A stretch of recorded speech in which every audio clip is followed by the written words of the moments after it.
All right. It'll end up being posted as a YouTube video um, sometime in the afternoon after each class, because it takes time to convert the file from a Zoom file to a YouTube. And then I'll give you the YouTube address if you want to do that. What I'm going to do at this point is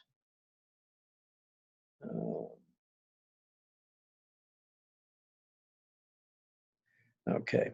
So I'm sharing the screen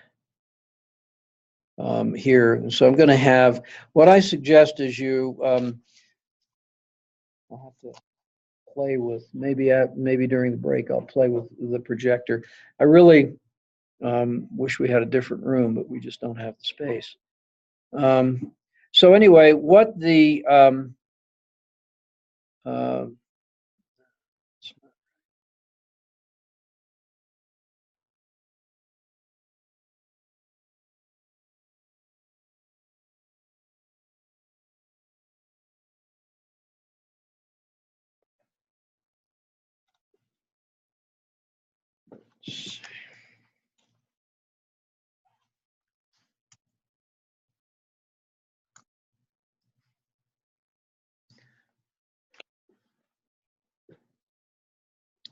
that's the wrong one.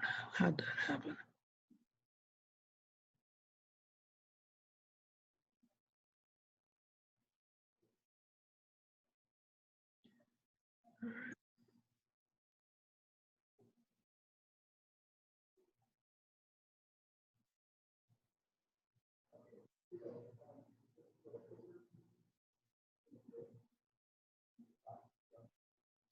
Okay, now I have it up. All right.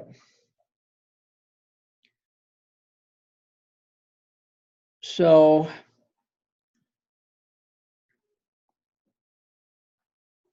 what we do with statistics, there are a couple of ways of looking at collecting data. The most accurate form of data collection is what we do every 10 years in this country in terms of the census. We collect data from every person that we can locate in the country, and the rate of contact is extremely high. And the way they do that is, we still have some people in this country that say, well, you don't have a right to do that, except that we have a constitutional requirement to do it. So we will actually hunt them down. We send out an army, literally, of field workers all over the country to talk to those who have not voluntarily returned their census documents. And we will hunt down everyone that we can find and get the data. So that is called a population. When we get data from an entire group that is relevant, in this case, the population of America, that is what we're collecting, and that's what we call a population. But it's not easy. It's a big, expensive job, and so much of our data is done by taking a sample, meaning a smaller portion, and then using those data to make generalized statements about the population as a whole. And we do that. That's what all political polls are about. That's what surveys are about. Surveys are data collection where you actually send out a series of questions. One of the most common surveys that you may have experience with is salary surveys. People will do these things so that we can, the Bureau of Labor Statistics actually does these things so that we can say that if you're going into, say, healthcare administration as a practice manager in northern Colorado, this is the salary range you can expect to receive. That doesn't mean you'll get that salary. It just means that this is what the salary range that we have. This is all done through surveys. The problem with surveys is that most of them are voluntary. There are people like me that when the phone rings and somebody says, I'm conducting a survey, I say, no, thank you, goodbye, and hang up. I can't be bothered because most surveys are a waste of time because they all have a bias. Most of them are political these days. And I just don't get into that. So I've taken myself out of the cohort, out of the sample, which means that then whatever benefit I could have supplied is no longer available. Now, what we do then is have a large enough number of people who actually do participate to where we can try to draw meaningful results. But there are many problems with that as well.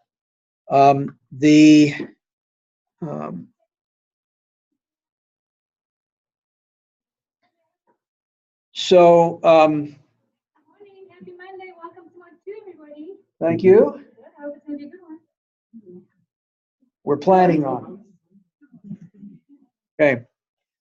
So in statistics, we collect data, and data can be broadly categorized as a collection of observations. We call this analog data, or it can be numbers.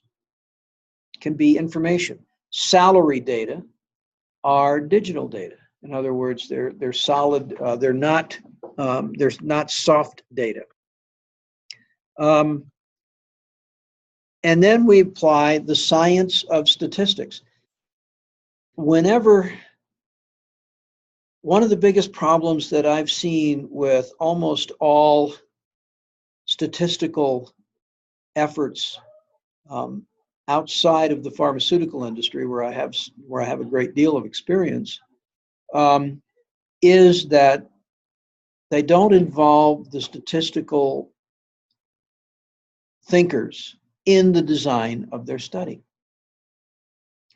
To be able to collect meaningful data, to plan the studies in a way that removes bias, and then statistics will take the data, organize, analyze, interpret, and draw conclusions. And that last stage is where statisticians are most challenged, because they need to be drawing their conclusions based on the data rather than based on what they want to see in the data. There's an old joke. A man goes to a doctor, a lawyer, and a statistician and says, I have all this data, what do they mean?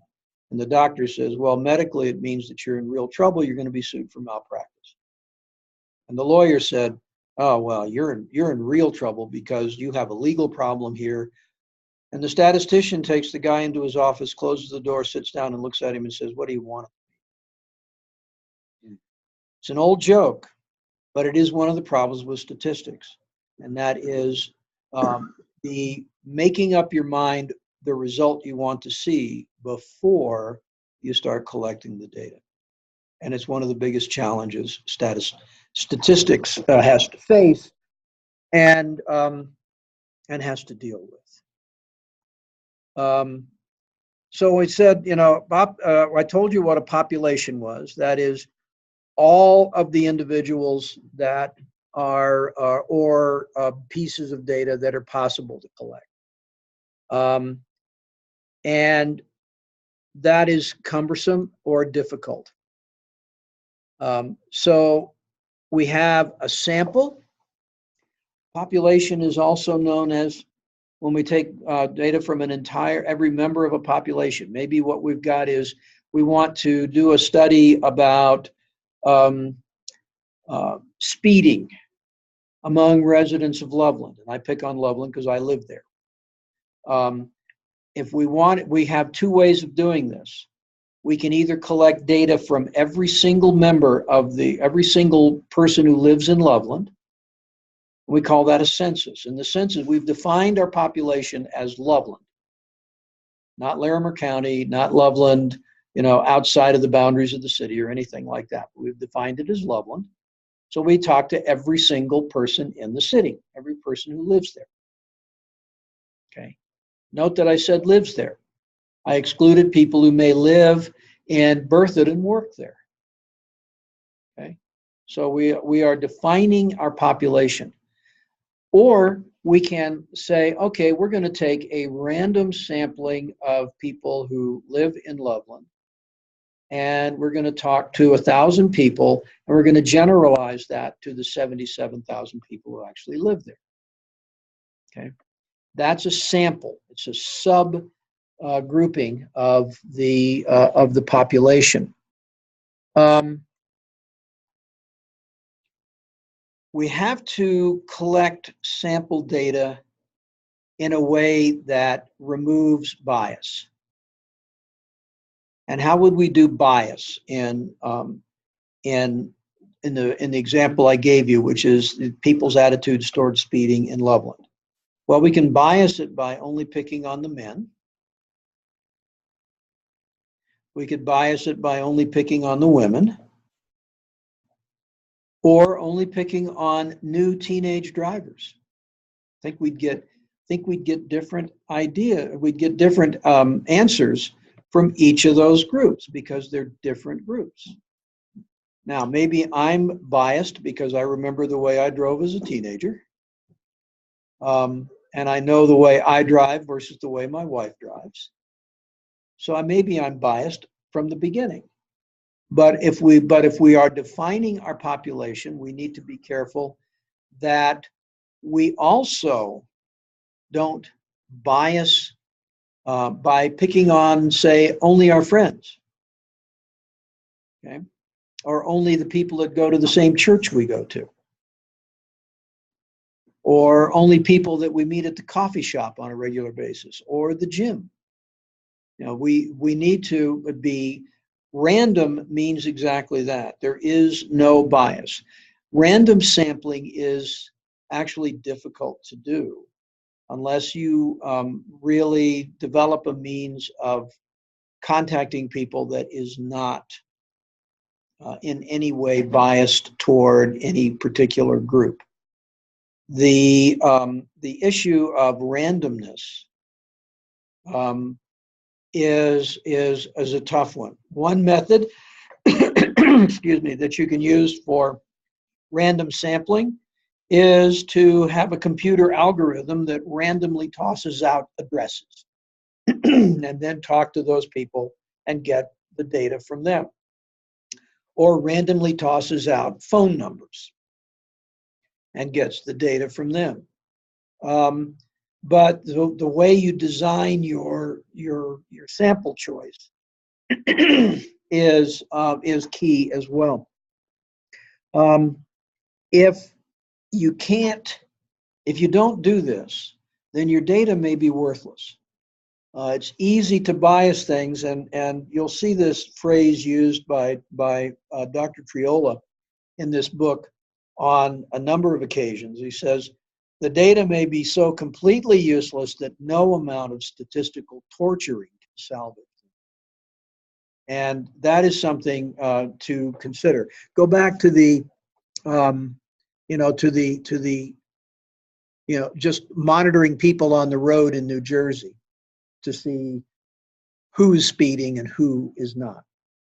That would seem to be fairly random. I mean, you're just standing there, and every car that goes by, you monitor their speed and the something about the driver, basically based on the color of their skin, obviously, because they're driving by you. You're not going to have time to study them to see if maybe they're just, that they're just a darker skinned European, for instance. Yeah. So we have that as a sample is not a very good way of doing it. It is a bit of information that has to be put into context. And we talked about, speeding. What is speeding? Even defining it. A statistician would ask that question. How are you defining speeding? And how are you going to determine that this person you're looking at is African American or European American? Well, it's going to be based on observation, because you're not going to take a photograph of every car that goes by. So it's going to be based on the impression of someone. So your method of accumulating the data right there shows bias, because I guarantee you that one person looking at a person with dark skin is going to say, oh, that's so he's Italian, so what? Or is going to look, one of them is going to look at that, and the other is going to say, well, he's part African American because he's got darker skin. So we'll classify him as that. There's a bias right there. And I don't know, we've got cops in our extended family. And I'll tell you what, they're biased.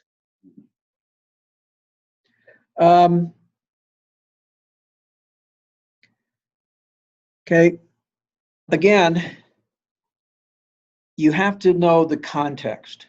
Your book starts off, let's just go to the book. In chapter 1.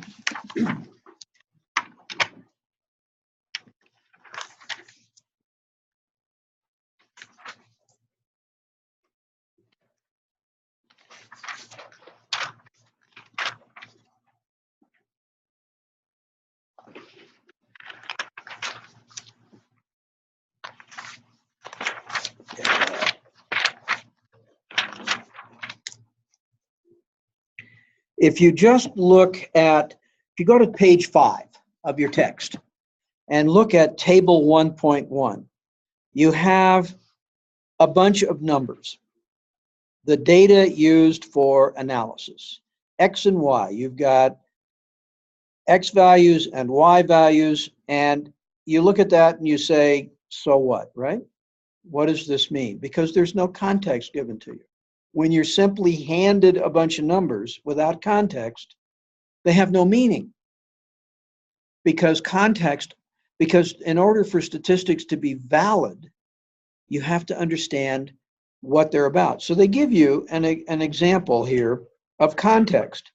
It is the weight in kilograms of Rutgers students. Okay, Rutgers is a major university in New Jersey. And the X values are their weight measured in September of their freshman year, and the Y values are their corresponding weights measured in April of the following semester. Okay, this is all based on an assumption called the freshman gain. Basically, that when in the freshman year of college, students gain 15 pounds on average. That is a something that I heard when I was in college, that because now you're in school and you're not out there doing all these activities, you're not riding your bike every day, you're not swimming, you're not playing football or whatever, you're going to gain weight because you're leading a more sedentary life. Well, the question is, we are given our data in kilos, in kilograms. And if we look at the data from that, we only have 5 students. For one thing, 5 students is not anything at all of an adequate sample. And if you look at these data, student number 1, the one on the left, lost 3 kilos, 6.6 pounds. Student number 2 lost 1 kilo. Student number 3 gained 1, student number 4 gained 1, and student number 5 gained 4 kilos, or 8.8 pounds. Note that none of them came to 15 pounds. So on the basis of these 5 students, although we cannot say that we have enough data to really give us an answer, what happens if the 6th student comes along and has gained 25 pounds?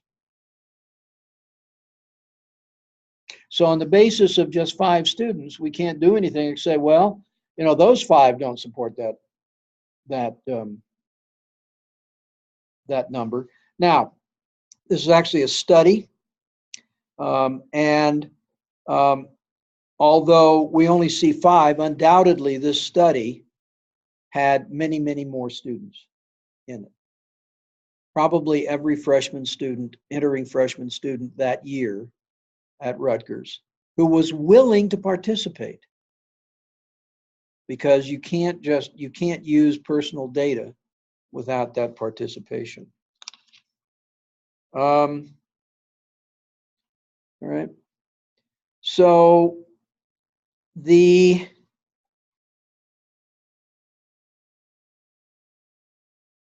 again, if we look at this information, and there's much more information about this particular study that Dr. Triola goes into.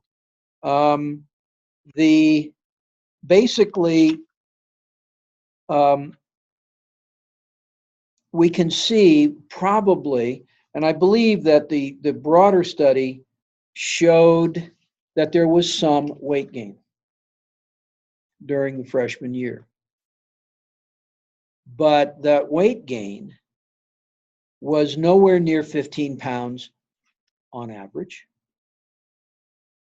was in fact considerably less than that, which brings us to the fact that we have a concept called statistical significance, which means that we have enough data to say that on average, we can expect some amount of weight gain during that first year. But practically speaking, what is it? Okay. Let's take a look at an example of statistical significance versus the practical application of that, because sometimes it just doesn't matter. The Atkins diet, everybody remembers what the Atkins diet was, and then Dr. Atkins died of a heart attack, living on his diet. In a test, 40 subjects using the program had a mean weight loss of 2.1 pounds after 1 year. And this came from a study that was published in the Journal of the American Medical Association, a peer-reviewed journal. So people went over the data and agreed that it was real. We conclude that using formal methods, that is really a significant, that statistically is real. We call that statistically significant. From a practical standpoint, would you go on a diet thinking that after a year you were going to lose 2.1 pounds? I think most of us would say that's a waste. There's got to be better ways of doing it. So that means that there is no practical value to the study, because nobody's going to apply it. I certainly, it wouldn't hurt me to lose, a few pounds, but I certainly wouldn't go on some restrictive diet with the expectation of losing 2 pounds in a year. I can do that by simply, reducing the portions of food I eat, or going to the gym 2 or 3 times a week. I could lose more. So the issue of statistical significance is a mathematical concept. How it's applied, the practical significance, is more important to think about. And in fact, the collection of statistics, just to collect statistics, is, to my way of thinking, and I suppose a statistician would accuse me of heresy here, but it's a waste of time and effort, because we need to have some reason to develop these kinds of statistics. Okay.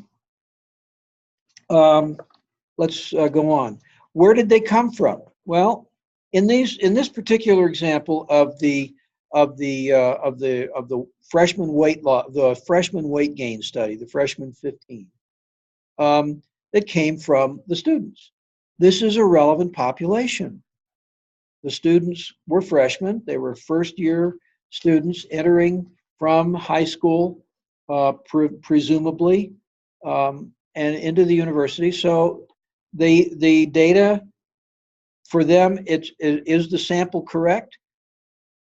The population that's being surveyed is defined as entering freshmen. So we've defined that.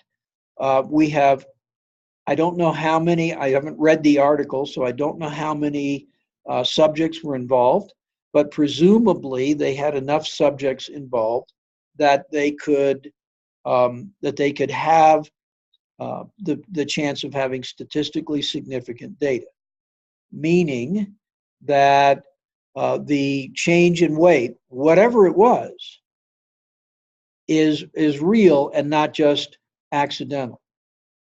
Okay? So we have statistical significance. Practical significance, well, that's a different story. I have no idea. I don't know what you do with it. Do you tell students that they shouldn't go to class? That instead of going to class, they should go out and run a mile? No, you don't do that.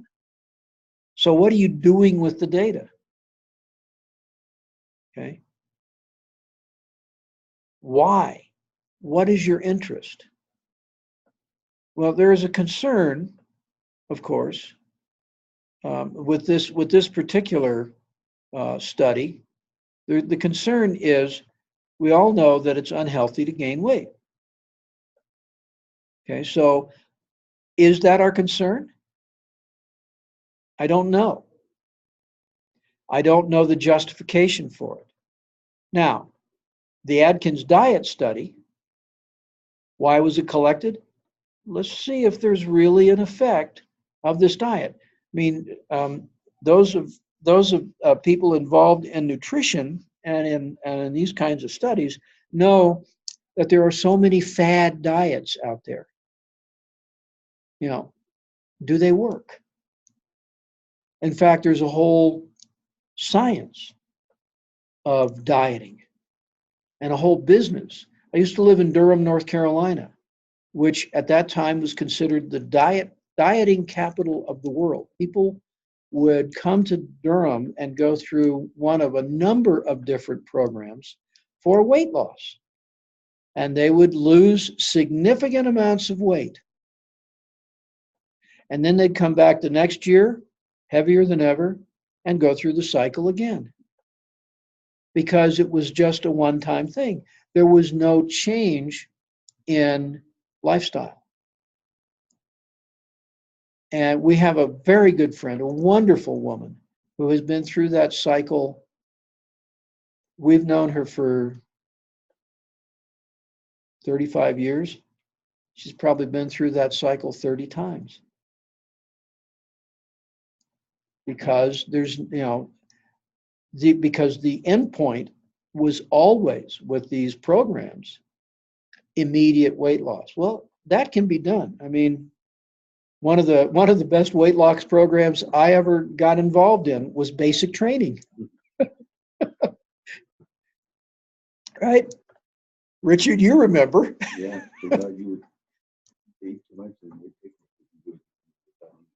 Yeah, or they'd run you to death after you ate, and you'd end up throwing up. But yeah, best weight loss program I have ever been involved in. But it didn't become a lifestyle.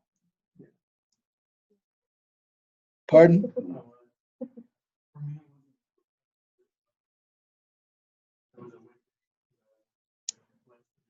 Ah.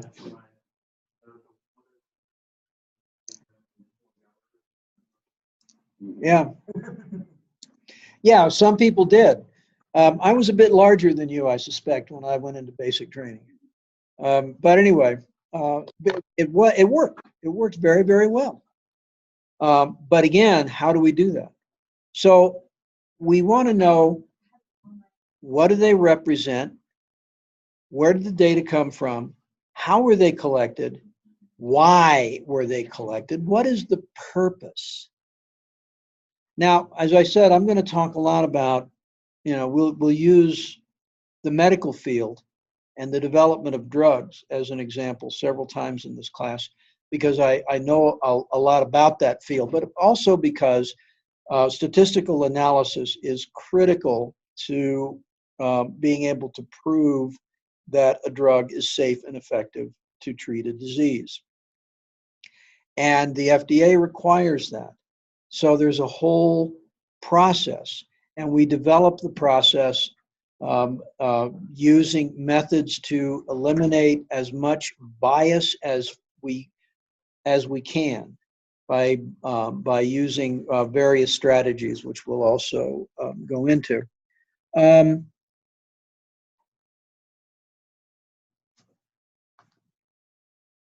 Let's look at, again, going back to my example of speeders in New Jersey. Let's always ask ourselves, is there an incentive to spin the results to support a predetermined answer or position? I felt that the person who was giving the numbers in that particular presentation had as his bias a predetermined answer, predetermined result, and he made sure that he didn't present anything that would cause someone to say, you're full of it. And the problem is, it's so easy because people have a basic and complete misunderstanding of how statistical data can be acquired, how it should be acquired, and how to analyze it. You have to ask yourself if the source of the study is biased. We can prove most anything. I mean, I can go back, I can prove mathematically that 2 equals 1. It's easy to do. Doesn't mean it's true. Okay? So you want to know if you have a source that's biased. You want to know if there is a predetermined answer. And we see this a lot, especially in politics. But so we have to be very, very skeptical of anything that's presented as a study that answers a question. And if we think the question is being answered in a way that doesn't make sense, then we need to examine it. Sometimes it might. It's just not the result we thought would happen, which exposes our own biases.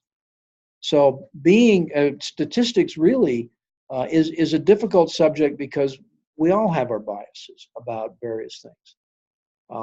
And it's very difficult to be completely free of that. Let's take a look at the sampling method. The example of the speeders in New Jersey, the sampling method was the cops standing or being in a location and just measuring the speed and judging the ethnicity of the drivers,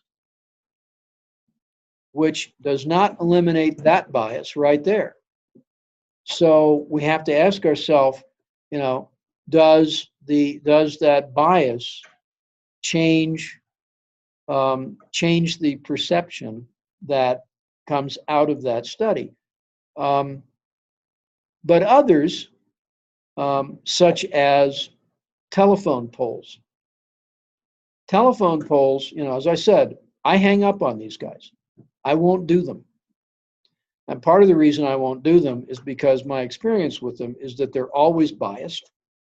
They're either from the Republicans or the Democrats or from some group or other that has a specific agenda in mind, and the questions are worded to get the answers they want. So I don't participate. Those that do participate often are participating because they happen to be sympathetic to that point of view. These studies then are not necessarily valid. because if you self-select in or out, then you are skewing the results. And again, the other thing I absolutely hate is going into, say the doctor's office, and they say, "Can we send you a survey online?" I say, "Don't bother, I won't do it." Because their surveys are useless. And they hate my answers. Because if it's a written survey, I write all over it and they throw them out. Because all they want to see is that, "Oh yeah, you're doing wonderful." If I say, "Well, it was okay, but it could be done better," they throw them out. So those kinds of things are rather useless. The other thing is, how do we interpret the results? And it's very, very hard. I mean, as I say, people are fooled by numbers. The New Jersey thing, 23% of European American speed, 25% of African American speed. So what? And how many samples do we have? The cops certainly couldn't have stood out there for days and looked at every single car that went by. Just not possible. And were they looking at the I-95 corridor up through New Jersey, where they've treated as basically a Formula One raceway? Or were they looking at US Highway 1, which has lots of stoplights, lots of towns, lots of things to slow people down? It all depends on where you get your data. And without understanding that, those numbers are useless. Okay. Now, we're about 4 minutes after 9:30, so let's take a break, and we'll come back and pick this up again.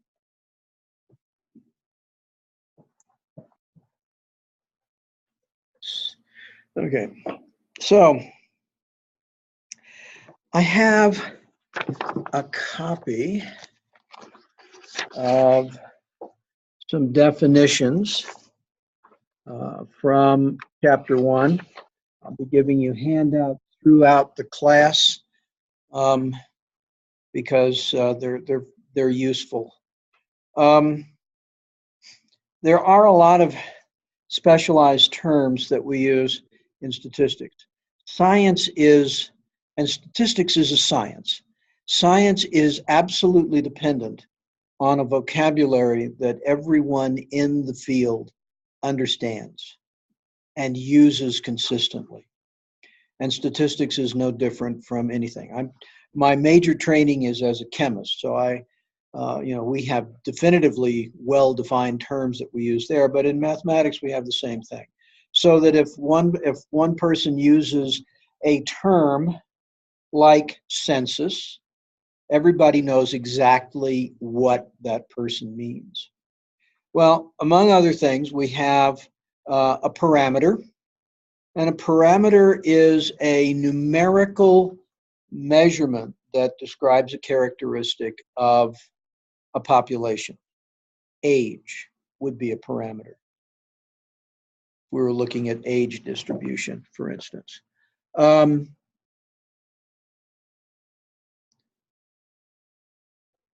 on. A statistic is a numerical measurement of a characteristic of a sample. So a parameter is a numerical measurement describing a characteristic of a population. A statistic describes that characteristic of a sample. Okay, so there's a difference there. Quantitative data is numbers. And the numbers can be generated by counting, by measuring, by almost anything we want. It can be in the field of clinical research. It might be a measurement of disease severity on some agreed scale. In terms of numbers themselves can be things like, again, ages are numbers. And we can do things with those. Category is our qualitative data, also known as attributes, is names or labels. If you were looking at age, you might stratify that, meaning create two different levels by gender. Gender is an example of a qualitative data. If you look, but don't be confused with numbers that are used for qualitative data. For example, my soon-to-be son-in-law has a business of video recording and preparing television programs of automobile races. And in automobile races, cars have numbers. That's how you identify them. Those numbers are just a substitute for a name. So the numbers on the automobile have no numerical significance. They're just a different name, a different form of name. When we are working with quantitative data, we have the difference between discrete and continuous data. Discrete data are data that the numerical values are countable, a finite number like 1, 2, 3, or 6,873.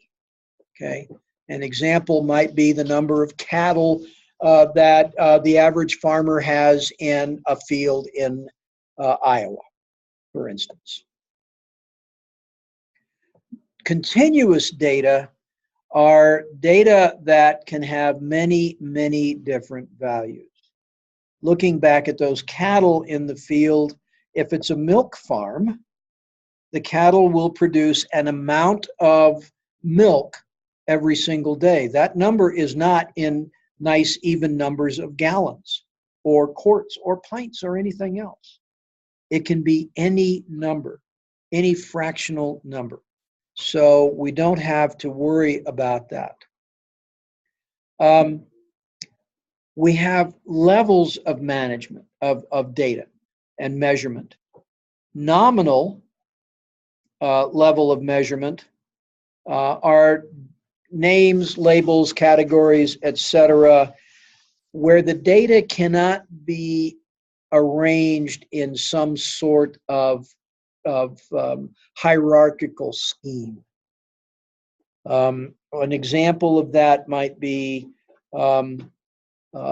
color preferences.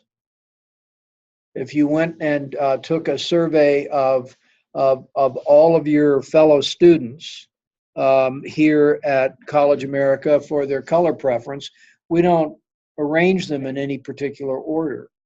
I mean, we can artificially do so, but there's no natural order. Hey, Paul. The ordinal level, and again, we have to understand these are definitional terms. These are data that can be arranged in order. We do it all the time here at school. Grades are ordinal data. They're arranged A, B, C, D, or F. There is an order, and the differences are not particularly meaningful. I mean, they are in terms of calculating a GPA, but there's no real difference in those things that can be determined. Interval data are like our ordinal data. And remember, ordinal data are data that they can be arranged in order, but the differences are meaningless. Interval level is that there are differences in that are meaningful, but there's no natural starting point. For instance, years. We can arrange years in order. There's a numerical order. But when is year 0? You know, there's no 0 year. Okay. However, there's also finally the ratio level of measurement. And a ratio is like an interval, but there is a natural 0 point. For instance, measuring the speed of an automobile. Going back to our New Jersey thing, it's possible that an automobile is sitting still. That's a 0 speed. There is a 0 point. But as they move, we know that we can actually see a natural progression of the values in the terms of the speed. And there is a difference between 30 miles an hour and 31 miles an hour. That's measurable. So the ratio is like the interval level, except that there is a natural 0. And if someone is going 15 miles an hour and someone else is going 30 miles an hour, we can say, yes, he's going twice as fast. We can measure that difference. Okay? Those are what we're looking at in terms of the different kinds of data. And we'll come back to that. You'll see these on quizzes and stuff, so keep these in mind. And by the way, there are quizzes each week. There are assessments each week. I view these things as learning experiences. So in some cases, you can do these things multiple times to maximize your score. You will also find that in some cases, there'll be like 25 questions in a quiz, and any 20 questions that are answered correctly will get you full credit. Okay? So what I want you to do is learn. I don't want you to be worried about scores right now. I mean, obviously, you all want a decent grade in the class, but I don't want you to be so concerned about that you lose track of actually learning the material. So that's my attitude about that. There will be a final exam. There are actually 2 of them. One will be an in-class exam, and the other will be an outside of class exam. So there'll be quite a bit of material here. Let's talk. I mentioned that statistics can be and often are misused. There are lots of levels of misuse. Sometimes it's intentional. Your book will mention this, the evil intent of dishonest people. Well, but there are also unintentional, where people don't really understand what they're saying, or they haven't thought out these things. And there are also deliberate attempts to skew perception. Advertising is a good example of the misuse of statistics. I don't consider, although some people might argue with me on this, I don't consider people in advertising to be evil or particularly dishonest. They have a bias. They're trying to get a certain result, and they will mispresent data to imply what they want. So let's not judge people too quickly. Let's give an example.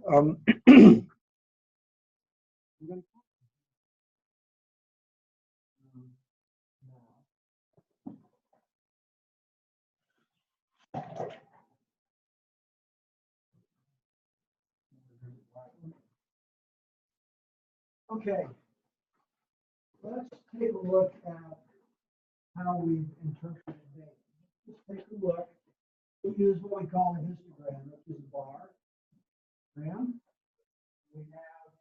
one group, and we're going to look at the data related to 2 different groups of people. And one group will be in black and the other green. An alternative method of presenting this. So if you look at this, here We're going to talk about average salary, okay, of two different groups, group A and group B.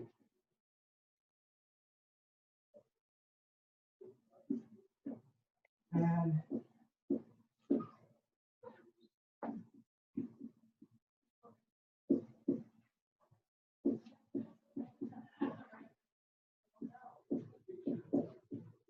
okay, so here we have someone who might make 41,000 on average, and here might be someone making 38,000 on average. Is that a big difference? Well, if you're the one getting 3,000 a year less, it might seem like a big difference, but statistically, I mean, on a percentage basis, we're talking about 5%. Okay. But if the data were presented in a different way,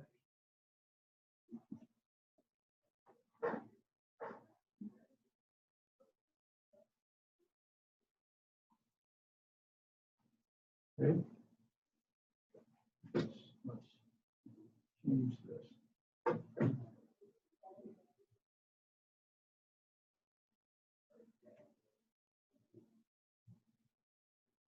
Same numbers, 38,000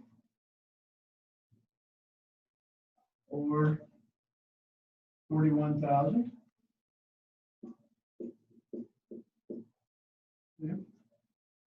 All we've done is change the scale. Here we've got 0, bottom. Down here we might have 35, 36, 37, 38, 39, 40, That visually is misleading. And it's how we present our data. Same numbers. If you're looking at it, understanding that we can present data in a misleading fashion, then you're going to look at the numbers and say, well, okay, this is, these two different ways of presenting it present two different views. This looks very different, and yet it really isn't. It's the same information. So what we want to do is be aware of how we are presented with data. Misleading statistics are given to us all the time. Advertising is one of them. People with a bias and trying to convince you that something is more is different than it really is, can present the data, same exact data, in such a way that it actually misleads you. So we have to, when we are given statistical data, especially in graphical analysis, so they say this is called a histogram, these bars like this. We need to look and say, okay, what is the reality? I often, when I look at something like that, will redo it. And it's easy to do. All of you have taken Apps 101. You know that all you have to do is put the data into an Excel spreadsheet, ask it for a graph, pops right out, right? I will often, if something is confusing, I will often reformat the information, okay? And take a look at it a different way, and often find myself saying, okay, well, much ado about nothing, okay? We can also use different other ways. Pictures are often used as a means of skewing data, of misrepresenting data. Let's again not look at this.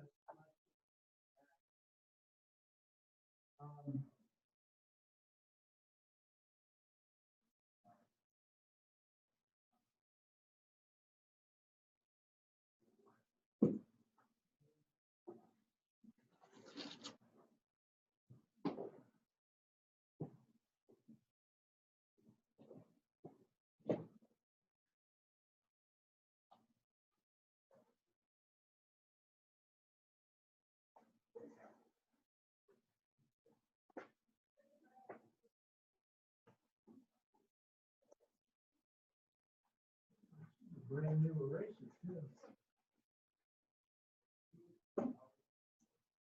You know what you say with 20 bucks? Probably not the good brand of whiteboard. We used to have people clean the whiteboards with the wipes that we use in the lab. They contain glycerin, which leaves a residue on the board. It was a bear clean. Anyway, if we look, again, let's look at different ways of presenting data. If we look at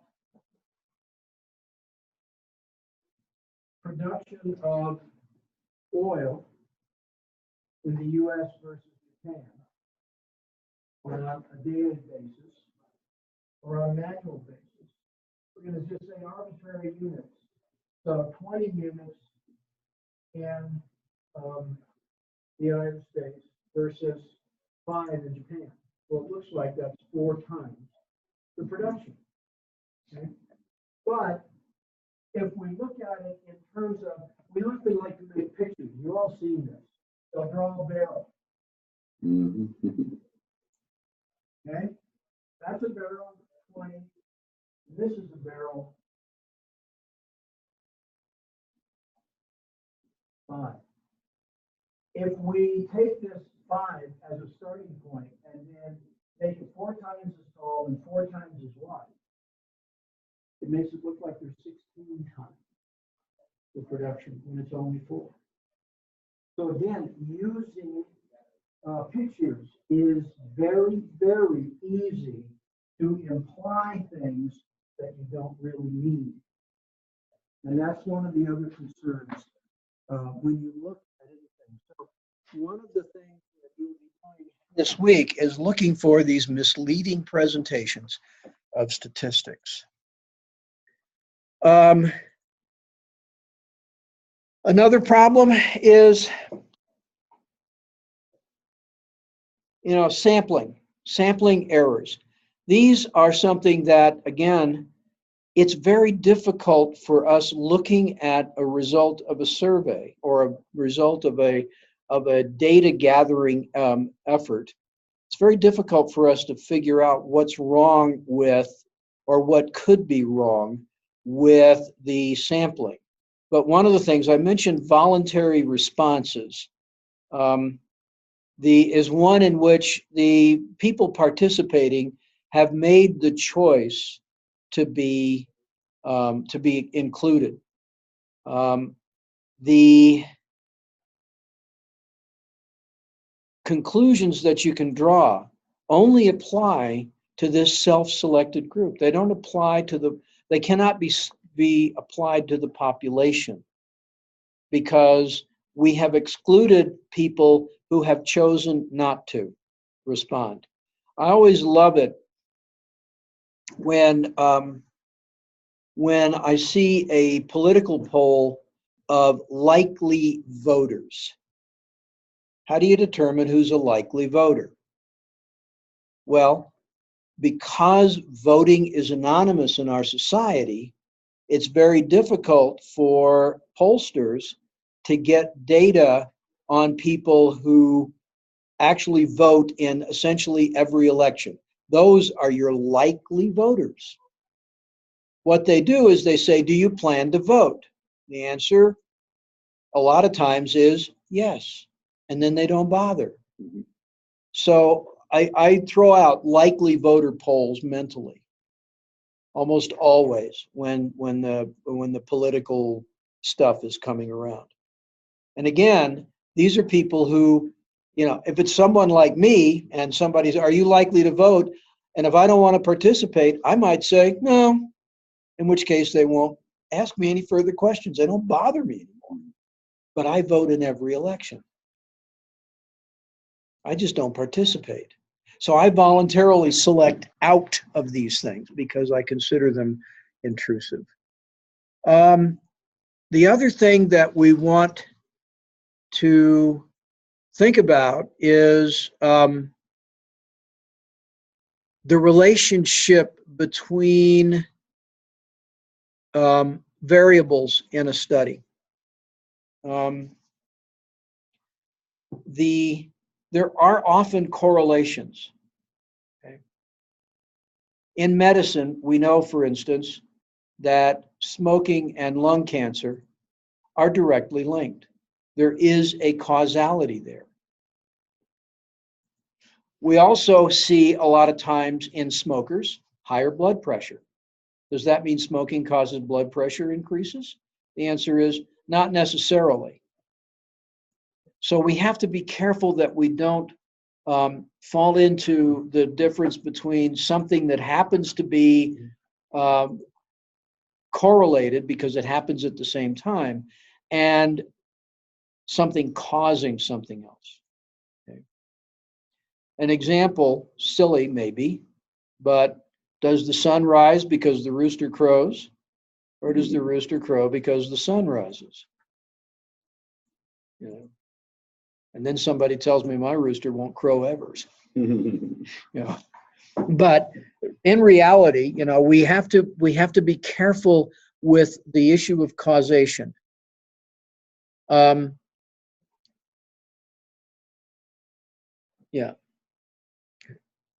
Also, sample size. We saw that from that Rutgers study on page 5 of the text, we saw the data on 5 students. 5 students tell us nothing. There's not enough information there to draw any conclusions whatsoever. So we have to be careful that our sample sizes are sufficiently large. And this is where, if we're going to do a study, and we do this especially in the pharmaceutical industry when we're developing a drug, we are looking to find a sample size, plan on a sample size that can show us a statistically significant difference of some percentage in response. And we use statisticians to give us some guidance on how many subjects must be involved in the study.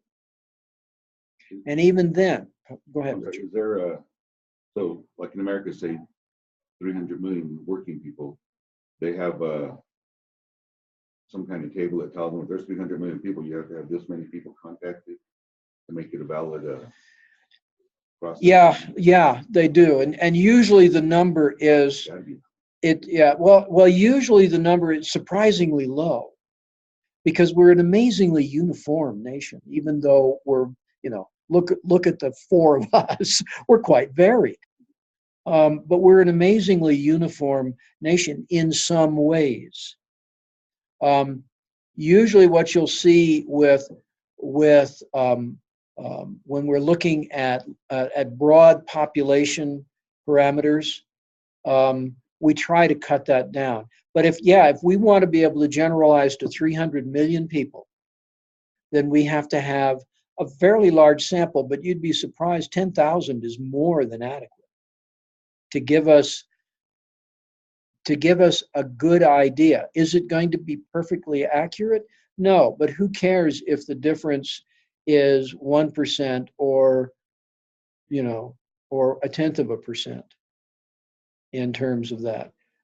So again, it's what the numbers. Again, our statisticians will look at the analysis that will have to be done on the data, and that'll depend on the kind of data. Numerical data are always smaller in number because theoretically our numerical data are the most objectively measurable. If we are looking at age distribution, at the number of people, say in Loveland, again, who are between the ages of 21 and 26, we can probably sample 1,000 people and generalize that to whatever, you know, to the total population of 77,000. If we are looking at attitudes about food preferences, say, we'd need more because those are softer parameters. Okay.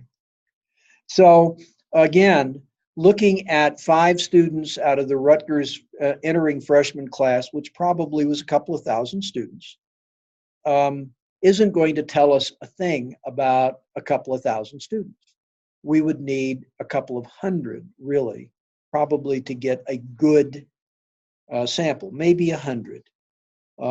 But again, in the pharmaceutical industry, what we do is we decide what kind of a difference we want to see between our treatment group and our placebo group in a clinical trial. And so the statisticians will help us if we want to see a 20% difference. Our statisticians will help us determine the number of people required to give us that level. And they can get it wrong. Give you an example. There was a company in California years ago. At that time, it was called California Biotechnology, and they were at the early days of biotech when we were looking for protein products that could help. And what they were looking for was a treatment to a rising problem, a problem we still have, which is that of decubitus ulcers, bed sores, in bedridden patients. And especially in diabetic patients who are bedridden because they have very great issues with circulation and everything else. So one of the factors of healing, the healing process, first thing is to lay down a layer of fibroblast cells in order to start the healing process. There is a biological growth factor called fibroblast growth factor.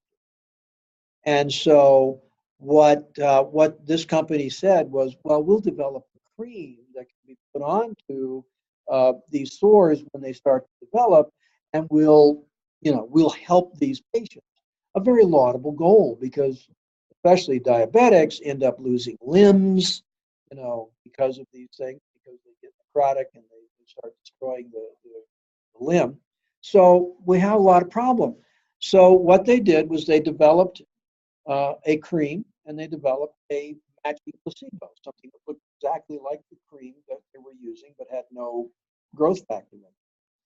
And they blinded the study correctly. We'll talk about blinding later, but they did it in a way that nobody knew what anyone was getting. Not the patients, not the nurses that were involved, not the doctors that were involved, nobody.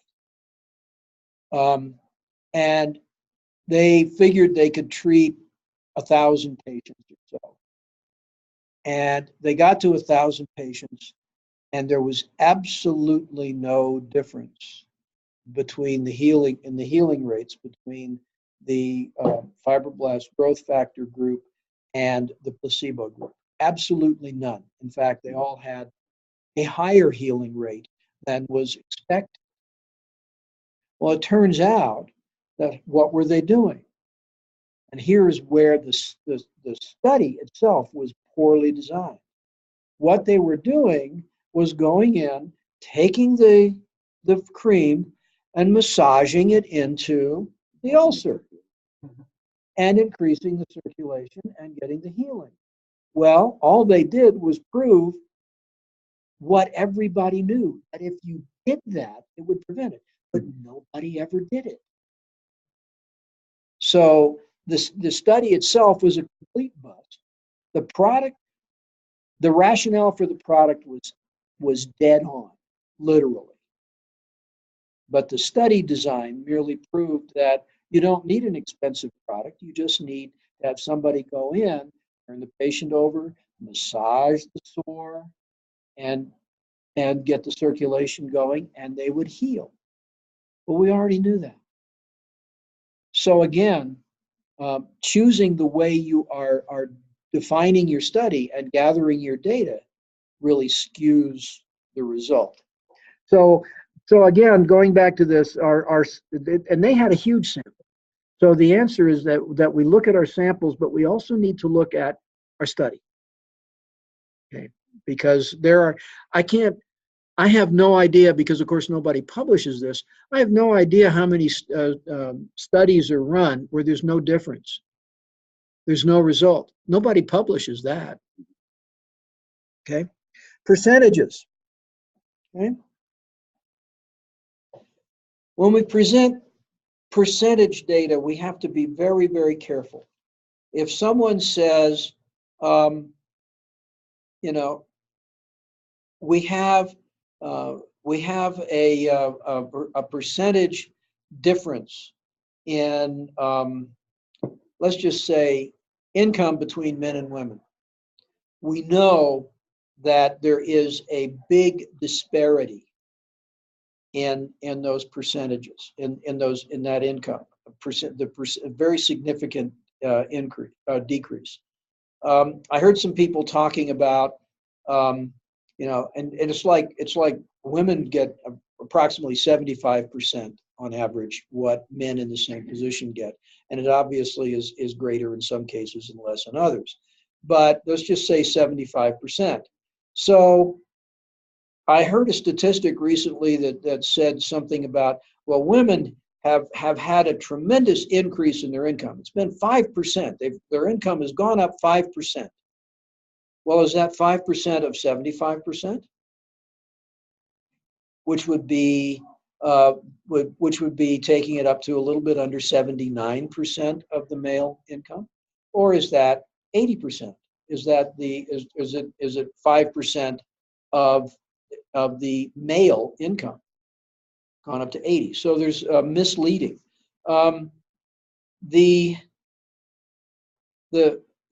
Basically, if you're looking at percentage data, you have to understand how it's being calculated, what's the basis, what's the baseline, what's the 0 point of the data. We throw percentages. I love this thing about, oh, well, he gave it 110%. Excuse me, 100% is all. Mm-hmm. How do you give more than all? I look at that and I think, these guys don't have a clue what they're talking about. Mm-hmm. Okay, let's take our second break. I'll try to be back on here on time this time. Resume the recording. All right. The percentages can be very, very difficult to look at. One example in your textbook was Continental Airlines, when Continental Airlines still existed, advertised that their lost baggage their lost baggage rate had improved 100%. What does that mean? What does that mean to you? Right, which clearly was not true. Right, and that's exactly what you have to be careful of. What does that mean? If they said that our lost baggage rate had been cut 50%, that would have been a believable number. Okay, so you've improved it. But again, we don't know what the baseline is. Are we talking about going from 1,000 bags a day missing to 500? Or are we talking about going from 100 bags a day to only 50? Again, percentages can be fooling. Can be very, very fooling. We have again, we're going to see percentages back and forth in this book because we use them in statistics a lot. But again, how do you get your information? There was a poll one time where people went into, or the pollster went into an area and polled a sample of a broader population and asked, did you vote in the recent election? 70% of the people said they voted. Voting records indicated that only 61% of the people voted. So you also have to be careful how you get your data because people will different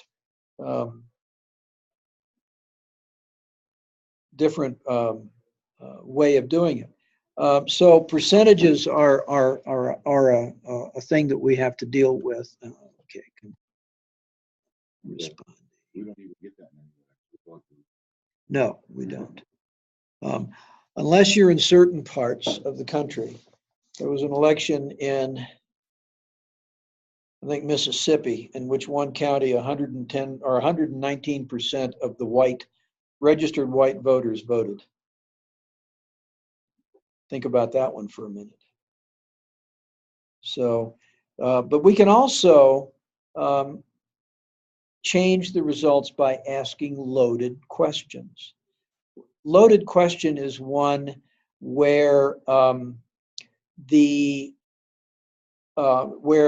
answers are skewed by wording. A recent poll was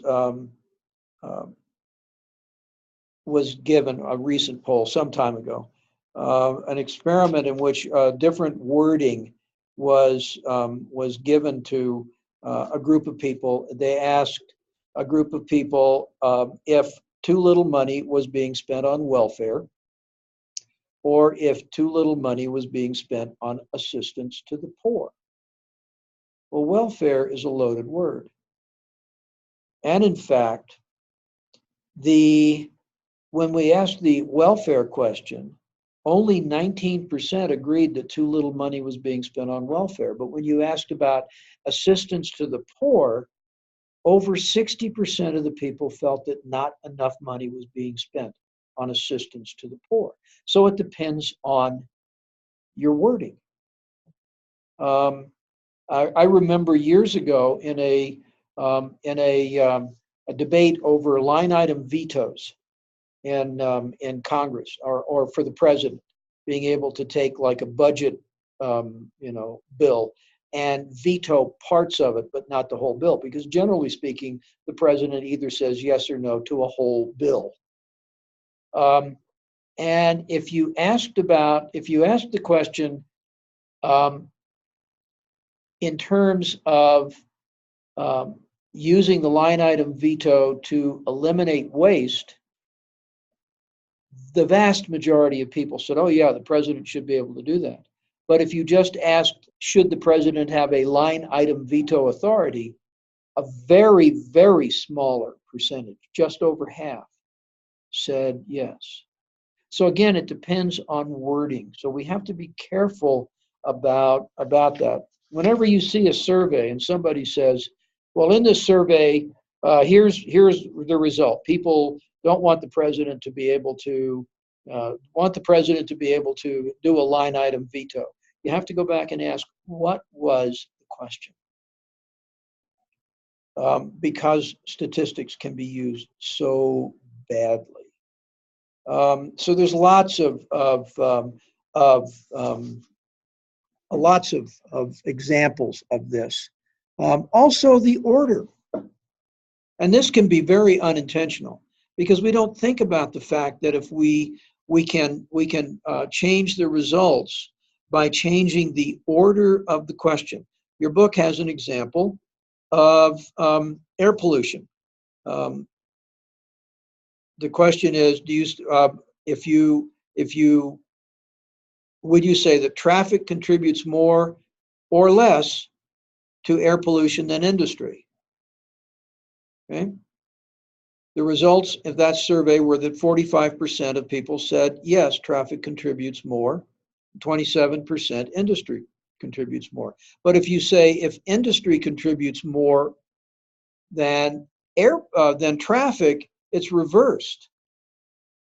Almost 60% said industry contributes more, and only just under a quarter said that traffic. So it depends on the order. This is one of the most difficult parts. This is why when we are doing studies like this, what we should probably be doing is thinking seriously about whether or not the order of the questions makes a difference. And the only way that really we can get around it is through a variety of forms of analysis that ask the same question in 3 or 4 different ways to get to the answer to get to a good answer to the question, to an issue that's being researched. So it is important. Also, we have to avoid the issue of remember, there's non-responders, like people like me.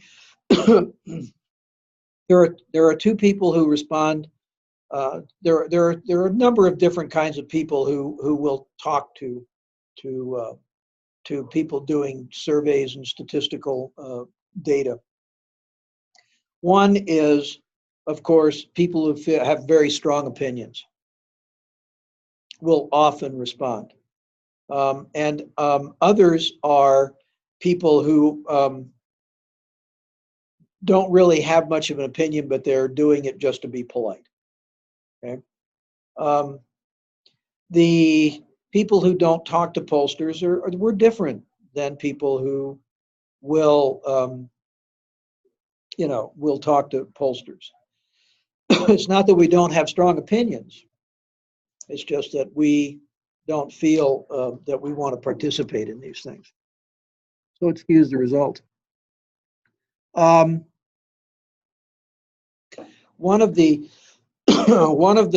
things that we also have to consider is what happens if we don't have the data. And here again, we run into it in the clinical trial world. We're conducting a clinical trial, excuse me.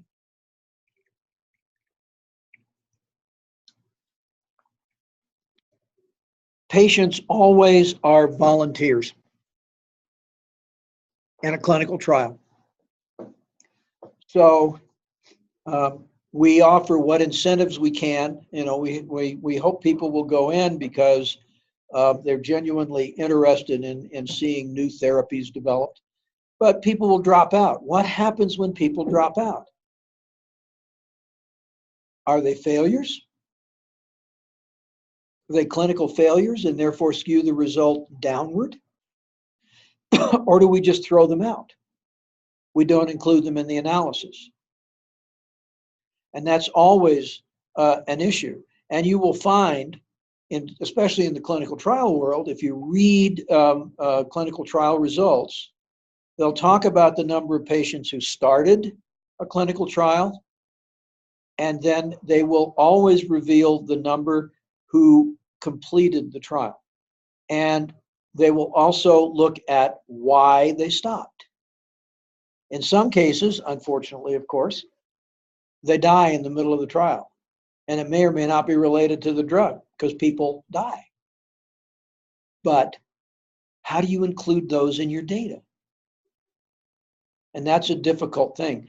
One of the biggest things with the census is, and the reason that we can never get a 100% sample in this country, is that the people that we can't get to are people like the homeless. You don't see a census taker under a bridge in the decennial census talking to homeless people. I mean, you do occasionally, but they're people that fall through the cracks. Low-income people who are multi-generational families in the same household often get left out. How do we deal with that data? So what we try and do is recognize that our data have some missing, although we can get to 97, 98, even as high as 99%.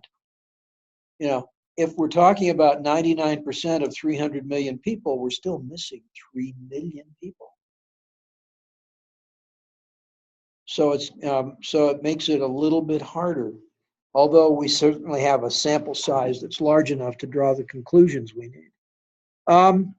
We need to look at, and this is one of the big suspicions that people have in clinical trial work, we need to look at the self-interest of the sponsor of the study. Clinical trials are conducted by pharmaceutical companies on products they think they're going to make a lot of money on. So it is in their interest to try and have results that are going to result in an approved drug. So there is a worry in a lot of people, and it's something that that has to be dealt with, that clinical trials are biased for success. But also, if you look at it, any political poll that is run by a specific interest group, whether it be a political party, whether it be a liberal or conservative think tank, you have to ask if they have a self-interest in the results. And you have to look at those very, very carefully. And you have to ask if the sponsor is influencing these results. It's a fine line. So, and one of the reasons that that we want to do this is because these are often used for either economic or political gain by the parties that are running the studies.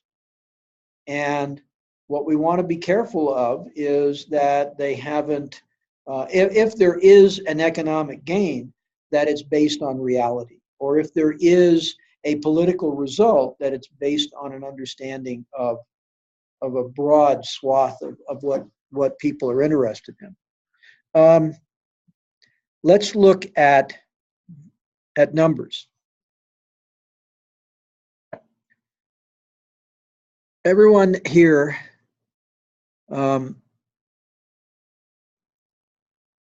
understands, do you all remember from algebra and other what the term mathematical precision means?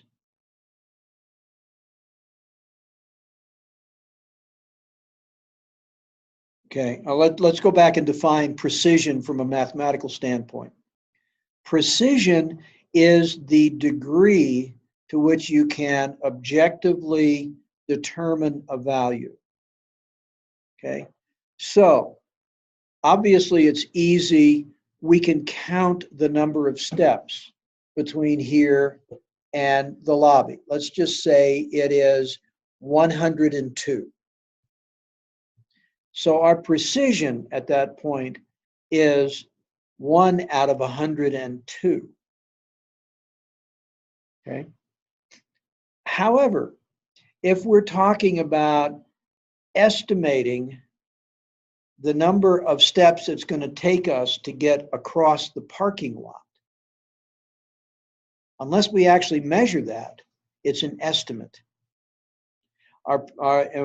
So the difference here is that we can have a precise number, and we might come up with a number. We might look at it and say, well, it'll take me about 600 steps to get across the parking lot. The precision of that number is not 1 out of 600. The precision of that number is much, much less accurate. Remember, when we're doing multiplication and division, we look at the number of decimal places in our starting numbers, and we estimate from that. We can only have the lowest number of decimal places in the answer as we start with, no matter what our numbers are. So if we start with the number pi, I mean, it has an infinite number of decimal places. So the precision in pi is 1 in basically an infinite level of accuracy there, of determination, but we always round it off because we can't use an infinite number. So anytime we are using that, we have reduced the potential precision of our answer. And it depends. If you are a surveyor, you're going to be measuring things very, very precisely, meaning if a distance is 6.463 feet, then that number has been very carefully measured by a method that gives us that kind of precision. What happens is people will see numbers, and this is where I used to go crazy, because among the other things I used to do when I was in the pharmaceutical industry is I would do market forecasting.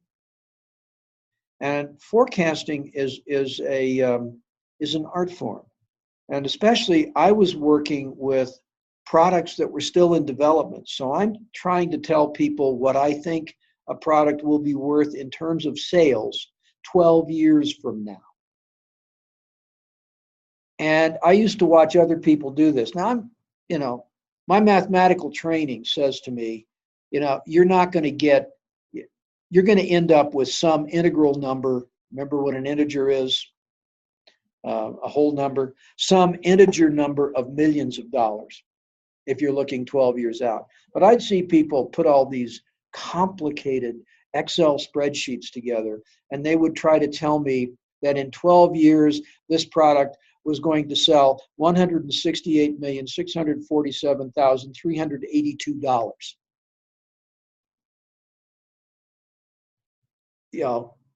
That's a very precise number because it says that we can calculate this to 1 in that many. But is it accurate? The answer has nothing to do with accuracy. How you should look at these things. I was bothered by the fact that I could not get these people to round off their spreadsheets because the first time it happened, I looked at it and said, "Are you sure it really isn't $168,642,383 instead of 382?" People got mad at me for that. But my point was, you cannot be that precise and that accurate at the same time, not 12 years into the future.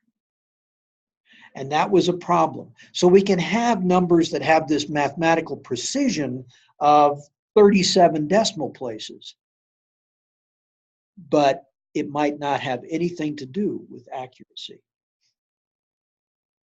Now, there are times and places where accuracy is critical. The Apollo space program. Accuracy and precision were absolutely necessary to land our astronauts on the moon. If you were 1% off, they went right by the moon and kept on going forever. So you had to be very, very precise and accurate.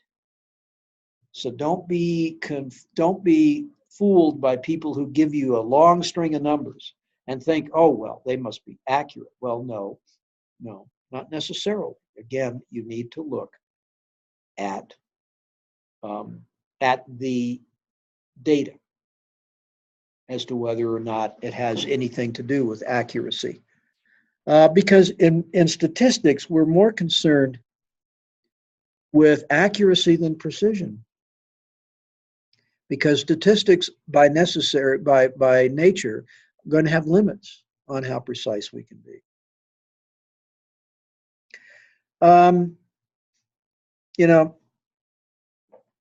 Again, if we go back to looking at surveys and studies, we can skew the results by our method of sampling, our choice of data to gather. Again, going back to the speeders in New Jersey, we can very accurately using the police radar devices, we can accurately and very precisely measure the speed of an automobile.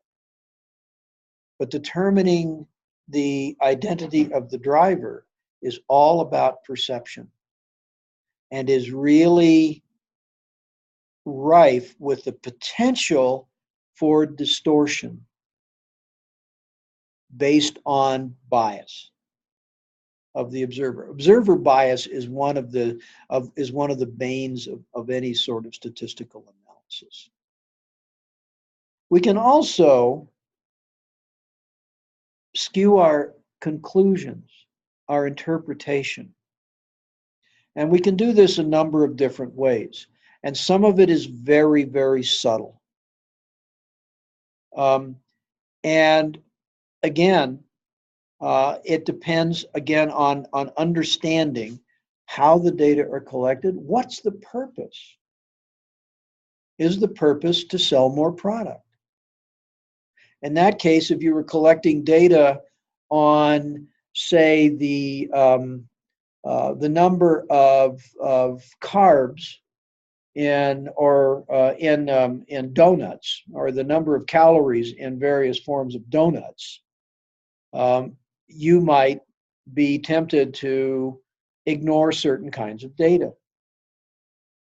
And if you look at the way the data are collected, you might come to a different conclusion. You might come to the conclusion that they haven't studied anything that makes any sense. But I've seen people try to justify eating one kind of muffin over another because this kind of muffin has more fiber in it than that kind of muffin. How are the data collected? I mean, the chances of there being a significant difference in the fiber content depend on what the muffins are made of. Okay. So you have to be careful that you're looking at the data. So the conclusions that we draw, we can't, we have to look at specific examples about conclusions. See what we've got in terms of that. Conclusions are really done in terms of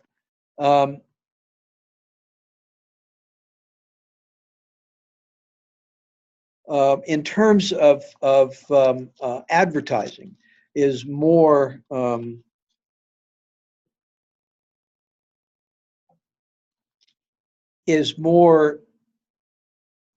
geared toward a specific goal. When people talk about for instance, airline safety statistics. Overall, airline safety statistics are remarkably good in terms of the number of people who are killed or injured in automobile or in airline crashes every year is minute. Some years it's absolutely none. The differences between the airlines overall. I remember one year when Delta had 2 crashes in 3 months. But I don't think Delta's had a crash in years now. So overall, people talk about, airline safety statistics on an airline by airline basis. And if you really look at them, there's no difference. In terms of safety, you're as good off flying any of the major airlines. Now, you get outside the country and some of the regional airlines become a little more problematic, but still air safety is a reality. So we can misuse that kind of information. There was an example in the book about a sample in which car rental companies were compared, and Avis was a winner in a survey on people who rent cars. Well, it turned out that the data were very, very poorly collected, very poorly analyzed, and poorly presented. And when Hertz sued to get the raw data, all of a sudden that data disappeared, which of course raises the suspicion that it was bogus in the first place. So we have to be careful about listening. That's one of the reasons that I love and hate commercials, because commercials are designed to sell things. They're not designed to tell you the truth. Let's see.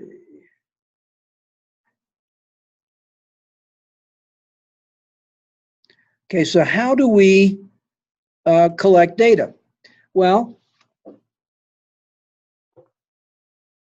there are two main methods. One is the observational method, the other is the experimental method. In drug development, we, generally speaking, will use the experimental method. We use experimental technologies, experimental methodology of collecting data, and presumably we will set it up to where we are as eliminating as much bias as possible. Observational studies are actually just looking at a situation with no attempt at modification. In other words, an experimental study is a study in which you modify things. In the drug development business, we're modifying the patient. We're making their disease better, we hope, or we're trying to show that. But an observational study is just that. We watch. Now, an observational study can be polls, because we're not modifying. We're just saying, what do you think about issue X? That's no modification. That's just asking people for information. So that's observational. We're not trying to change anything. Our experimental methods of treatment are chosen to show that our and for treatment is done for the specific effect of changing a patient. In my field, chemistry, a similar approach would be when I'm doing an experiment or I'm trying to discover, trying to make something new, invent, say, a new drug. I did that for a number of years in the pharmaceutical industry. I developed new drugs from scratch in the lab. And I would conduct experiments. I would plan out an experiment and try and see if I could actually take a set of chemicals and produce something new to examine as potential drugs. Okay?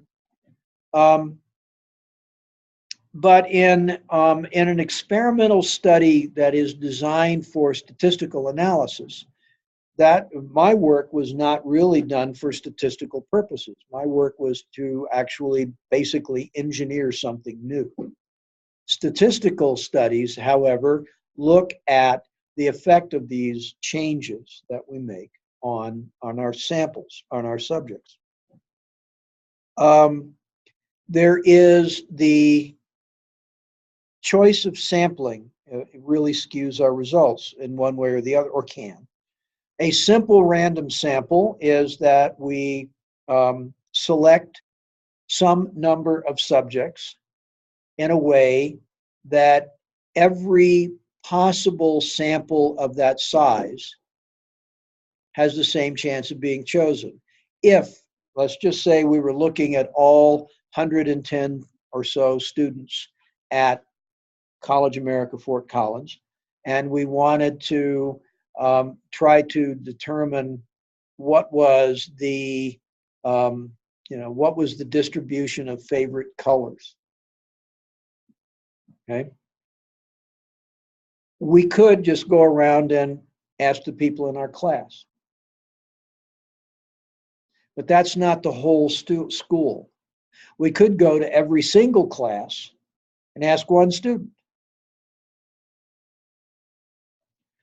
But who do we ask? If we walk in and we say, "Oh, Richard, I know you. What's your favorite color?" That is not the same as walking in and just sort of randomly pointing at someone, whether we know them or not, and asking what their favorite color is. So the simple random sample is when everyone that could be a part of the sample has the same probability of being chosen for that sample. Okay, so that's a simple random sample. A random sample is really taken out of a population, and members are selected such that each individual member has the same chance of being selected. Again, that's sort of what the other example was about, just going into a class and just choosing someone. However, what happens if we decided we wanted to ask 3 people from each class? If we walk into a class like this, that's 100% of the class. So everyone here has a 100% chance of being chosen. If we go into a class with 8 people in it and we choose 3, then each person has a, 3 out of 8 chance of being chosen, which is 37.5%. That's not a random sample. That's not a simple random sample.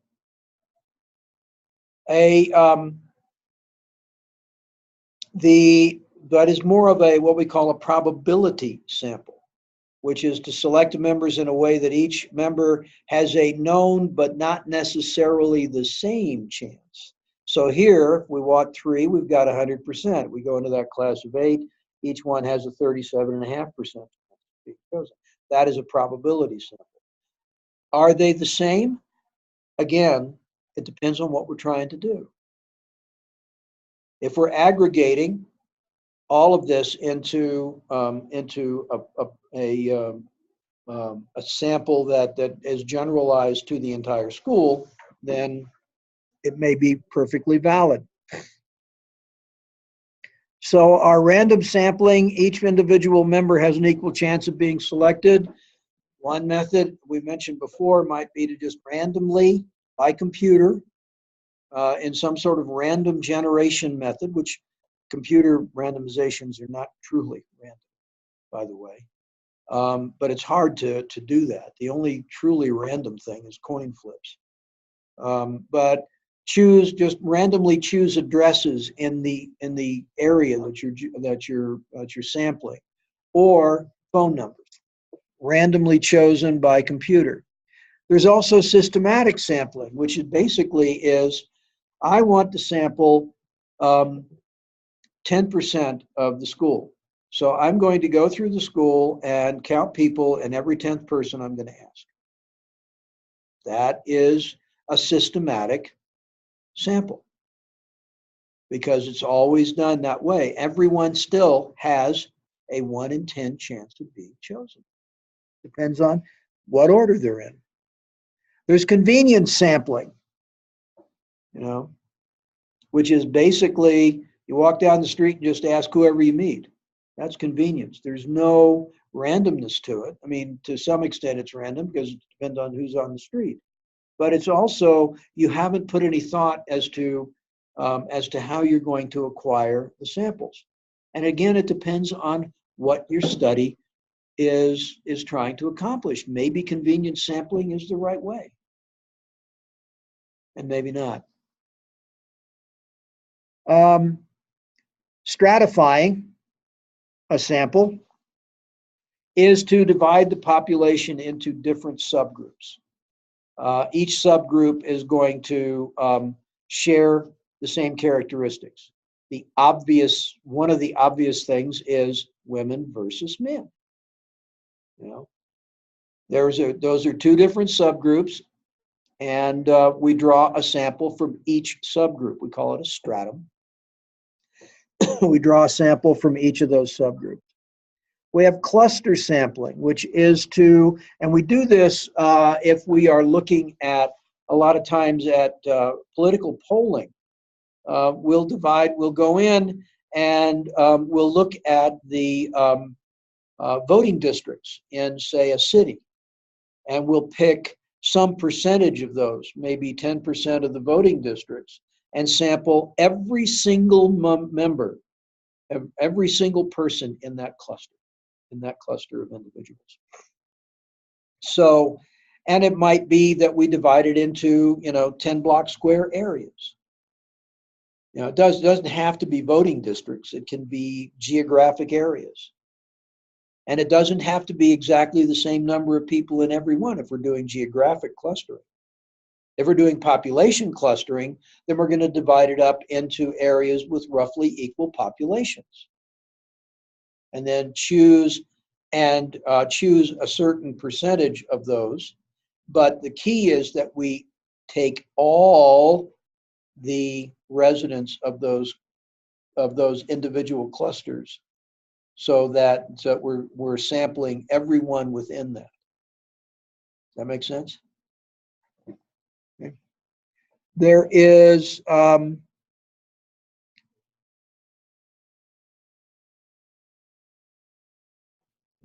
also what we call multi-stage sampling, which is to use some combination. We might decide to do a study of women's attitudes about having children, just to pick a silly subject. Women's attitudes about children, and we may decide that we want to know, say, everyone. Again, I'm going to pick on Loveland because I live there. That's a neutral place for me at this point. We want to know what women's attitudes about children in Loveland are. And we may want to do this by choosing women, but also using cluster sampling, dividing the city into, say, voting districts or geographical areas or whatever, and sample all the women in some number of those. That would be multi-stage sampling. Okay. Types of studies. In a cross-sectional study, we collect our data at a single point in time. Salary data is a real good example. Salary data is static because what we do is we ask what people are being paid now, not what they expect to be paid next week, not what they were paid last week, but what they are being paid now. Halo. That gives us a spot of data. And it's useful because sometimes it's not appropriate to try and collect others. There's retrospective data, which basically is going back in time. We do this a number of ways. We can go back and examine voter registration trends, for instance, by going back and examining voter registration data stratified by party affiliation, especially if we include all of those. We can also go back and do interviews. Prospective studies are studies that are collected in the future from groups sharing common factors. In medicine, the biggest prospective study we have is called the Framingham Heart Study. And it started, decades ago in Framingham, Massachusetts, looking at the factors of life. And this is all done by surveying people who participate and monitoring their lifestyle, smoking habits, drinking habits, eating habits, exercise, mental things like, meditation, physical forms of activities, and try to correlate that with heart disease. We also do, in the Framingham study, we also look very carefully at blood chemistries. So we're looking at the various factors like cholesterol and other things that affect people's cardiovascular systems. So this is something that's been going on for decades. It's enrolled probably a couple of 100,000 people by now, and is considered one of the finest of the prospective studies we have in terms of studying heart disease. Randomization. Randomization is when we group subjects together through a process in which we are creating two groups that are similar. And again, what does that mean? Well, in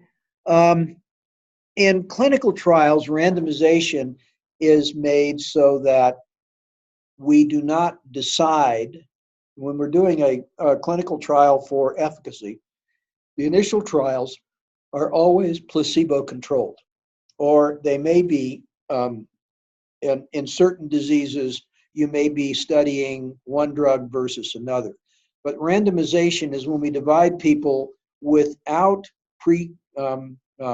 any sort of preconception into a group that's going to receive our active drug and our study drug and the placebo or the other drug. So we use this as a way to have, we do this as randomly as we can, so that the interpersonal variations of people are pretty much the same in both groups, so that we're not, again, confounding the issue with other factors.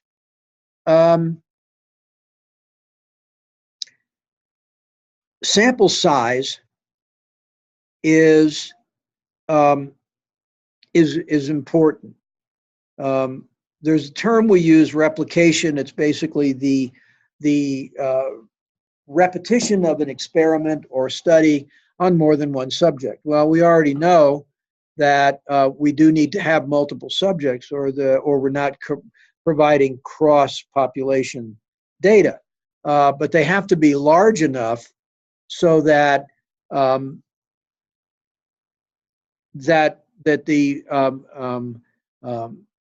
that we wash out the kinds of variance that come from small groups. With a small group, if you've got, say, 5 people, we had that one student in Rutgers who had a 4-kilo weight gain. Everybody else either lost a kilo or gained a kilo in that study. That one person, by being what we call an outlier, skewed the results if we combined them with the other. So we have to have a sample that that can be large enough that we can make it randomly set up.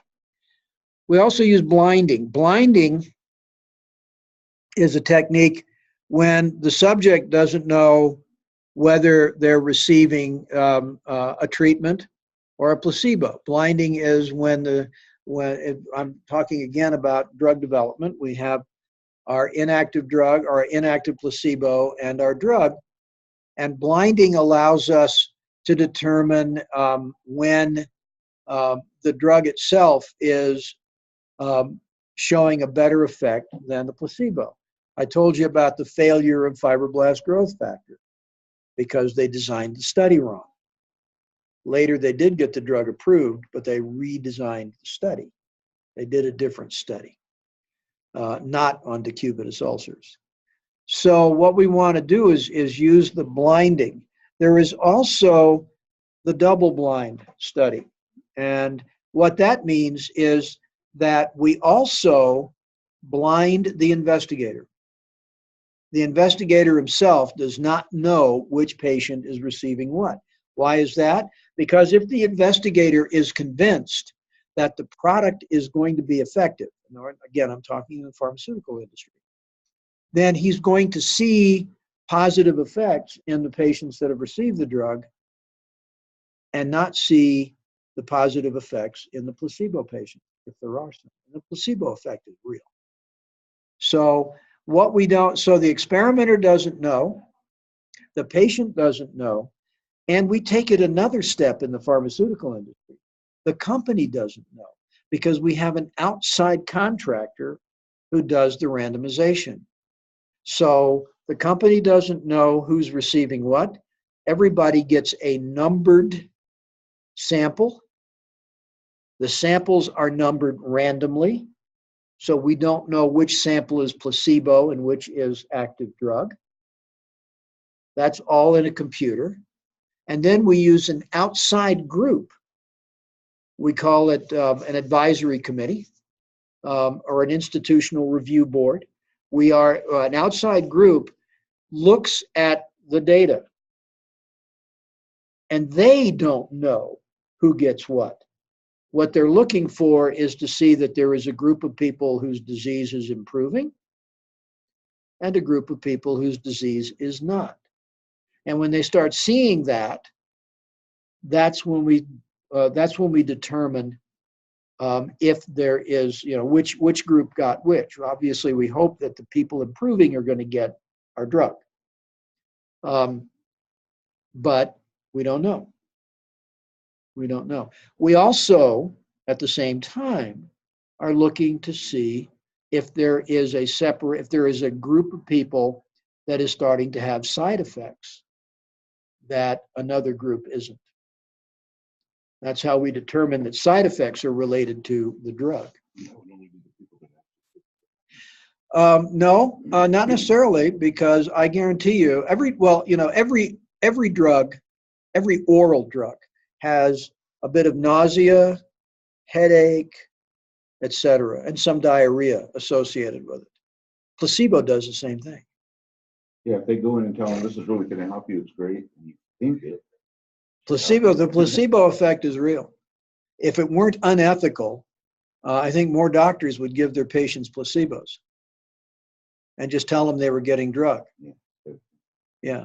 And in fact, that's what years ago we could have avoided the antibiotic resistance issue if years ago when doctors were sitting there giving people antibiotics for viral infections, knowing perfectly well they weren't going to help, but giving them because the patient demanded a drug. If he'd given them placebo, they would have gotten well just as fast. And they would have been real happy. And we might not have the antibiotic resistance problem we have today. But retrospective analysis is always good, right? It's always perfect. But so that's how we set up these double blind and what I just described really was a triple blind study, because really nobody knew. And it took someone, someone, possibly at the contractor who did the randomization may have known, but they were, they professionally, they're very, very assiduous about keeping quiet about what they do know. So these, nobody knows until they actually break the code. And that's how we now determine efficacy of drugs. Didn't used to be that way. Put something in there, Mm-hmm. and they told her, we don't know if we're going to use this or the new thing, and we won't know until we get in the operating room and actually open it. And then we'll know which one it is. Right. We won't know until then. Right. So they had already told us it'll be one or the other, but we don't know which one until we get in. That's interesting. Yeah. The anthrax was the anthrax vaccine. If they were even able to try that before, or if the military was the test. The military was the test. Because some guys got a lot of sick, and I got really sick, and they stopped it for a little while, and then they wanted to continue. So I don't know if they tried to change it, but they said, if you do it, we'll double your life insurance. And then after that, I guess nobody wanted to do it, so they just dropped it. Yeah. The scare was that we had an experimental vaccine that hadn't really been tested for safety and efficacy. So the decision was made to actually take the chance that it was going to help, because we didn't have anything else we could do if people were exposed to anthrax. And I heard some horror stories about that vaccine. Yeah. Yeah. And I think they changed it a little bit, because after that, I guess it wasn't as bad, but it was voluntary then after that. Strictly voluntary. And most people looked at it and said, Yeah, nope, we'll double your heard life too many insurance. horror stories. Yeah, just Yeah. that part. Yeah, that sounds like, boy, there's a gamble. Yeah. Yeah. I'm not interested in my family getting twice as rich because of this. Yeah. Yeah. But that's true. That was really a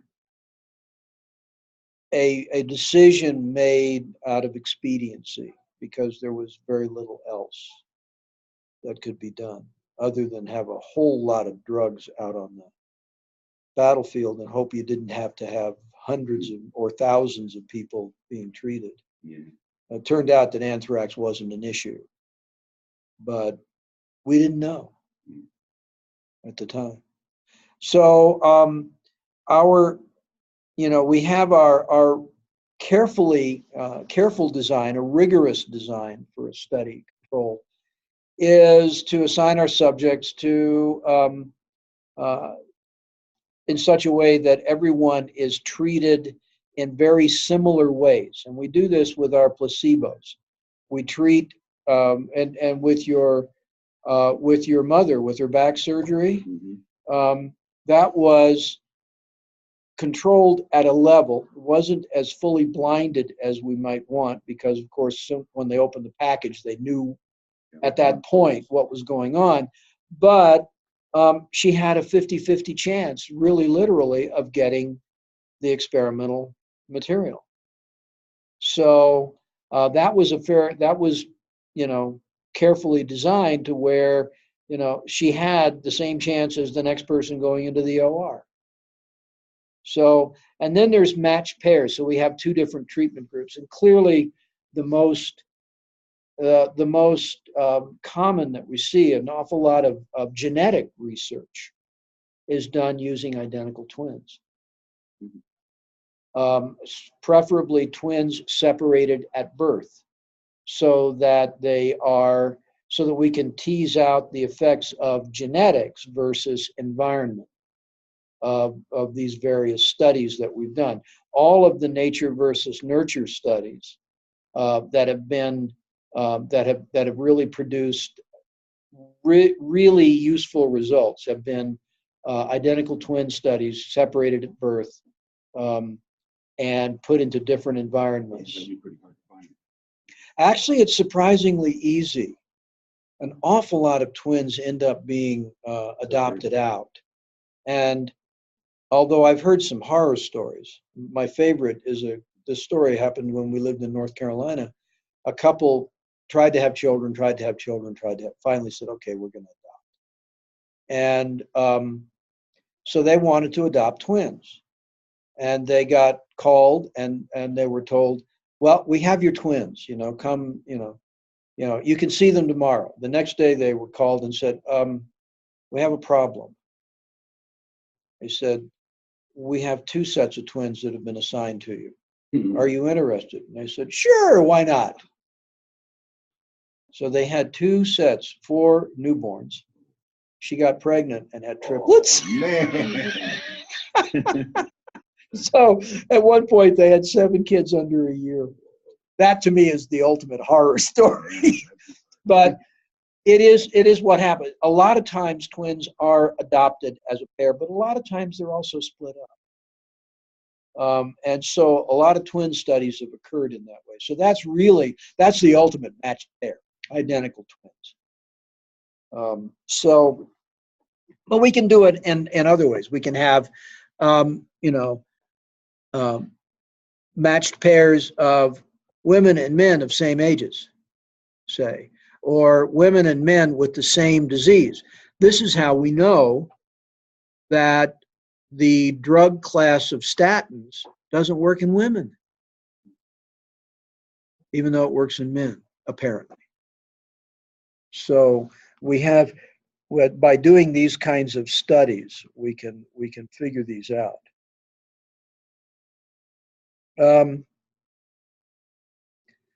So no matter how well there's the possibility, no matter how well designed the study is, there's a possibility of errors. One of them is sampling error, okay?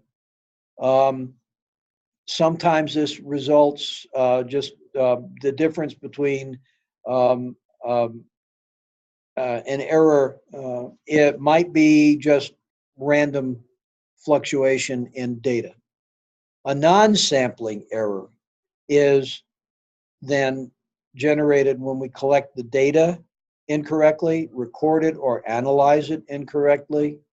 Can be done a lot of different ways. Sometimes it has to do with inadvertently selecting a biased sample. by inadvertent, I mean sometimes it just ends up being that way.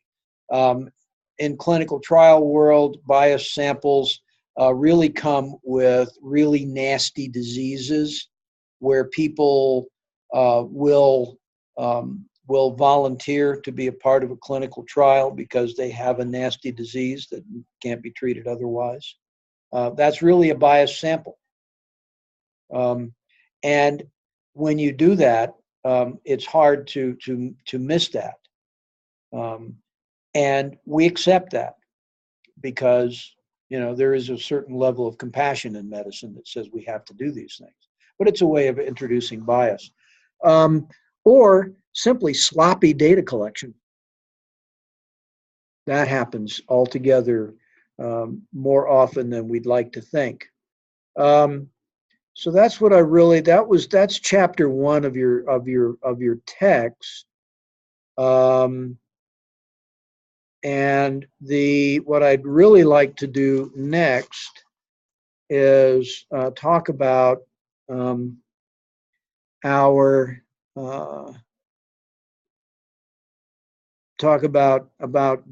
class. So let's go back and we will bring this up and we will share on this. And so now I'm looking now at week 1. We have our discussion for this week really is about misrepresented or poorly designed or misleading graphical presentations. Part of this will depend on our Wednesday class. So I think you ought to be careful about starting this too soon because we're going to talk Wednesday about presentation of data in chapter 2.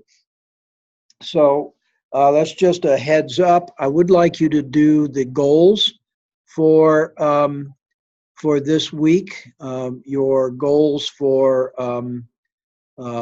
the class. And we have our first assignment, which is a homework assignment. And in fact, I have copies of the homework for you because you'll have to do this all. You can do it online. You can do it online. That's fine. If you want to do it by hand, that's fine. Go ahead and do those. You can either submit it online to the Dropbox, or you can just bring it to me, and I'll grade it by hand. The really covers some of the generalized concepts that we talked about in today's class. So we want you to work on that.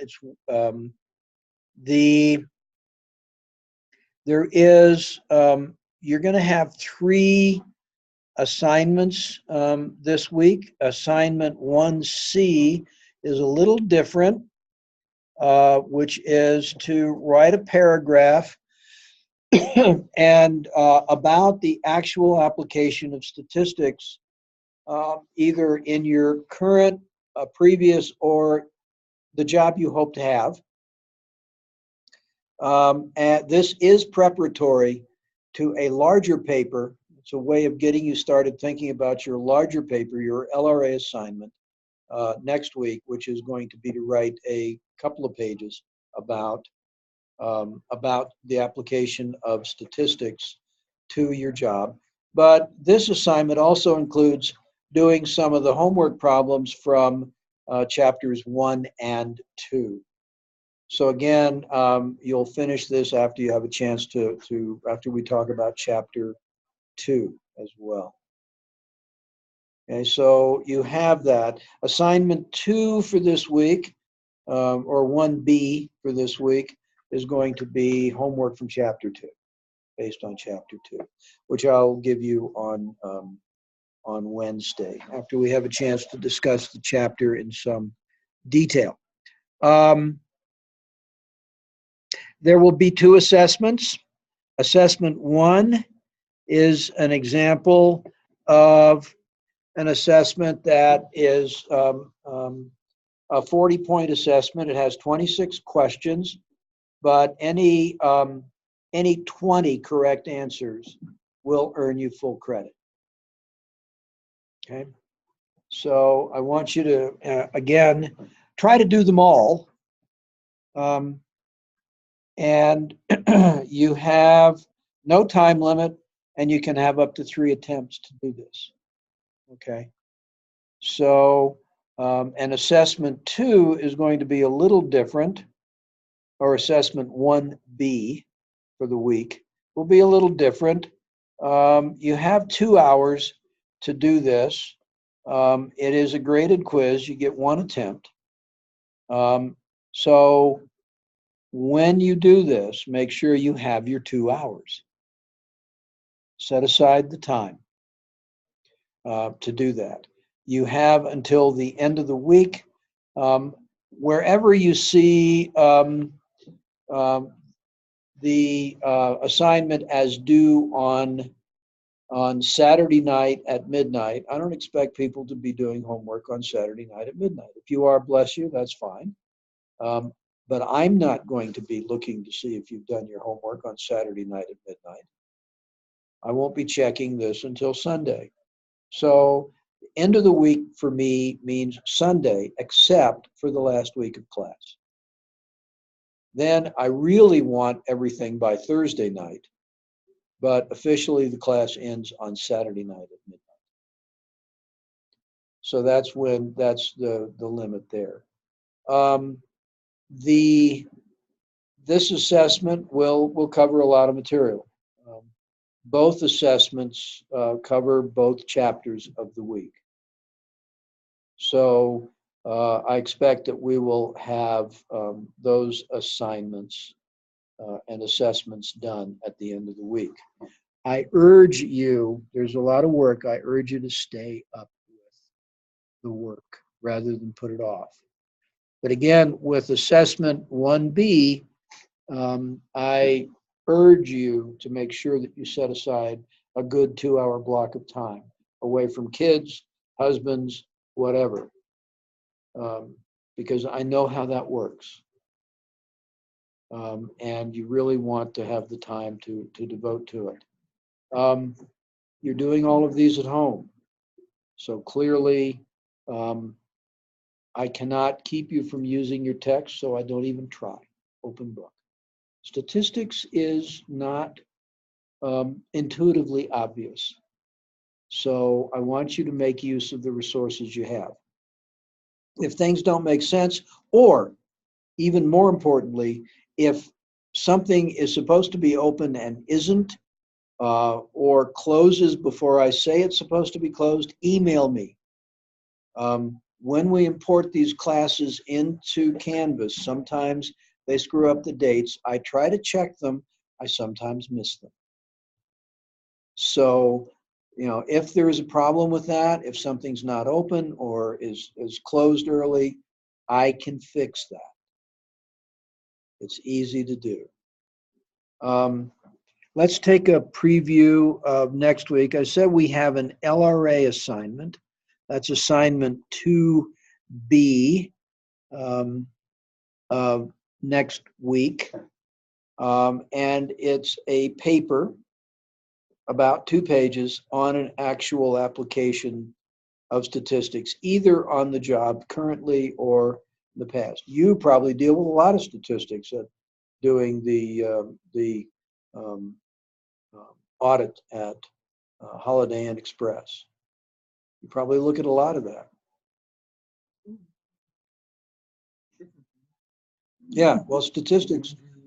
Yeah, and statistics on, rooms occupied for the week at any one time. Those are things you're looking at. So that might be what you want. That's an easy one. If you'd rather look at another potential job in the future, go for it. But there clearly is where you are. Okay. Same with you, Brandy. I know that you say you're working with kids at the church. One might be what is the average, what are the statistics on the kids we have every week or every day that we're working with our kids. So there's lots of, think broadly about what this means. And Richard, I'm sure you have the same thing where you're working. You can think Oh, yeah. of ways of dealing with that. So think broadly. I prefer file types of doc or docx. I've included RTF, rich text file, as well. Even though generally speaking, I just make PowerPoint and PPTX available. This is not a PowerPoint. This is a paper. So APA, 2 reference sources in your research. So again, this says due Saturday night. I can fix that right now. It's due Sunday. Just edit that right this instant. Wake up.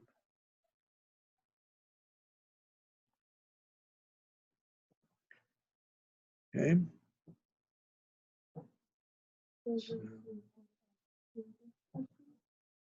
This week you have 2 discussions. What are your goals for the class, and then statistics. What misleading statistics?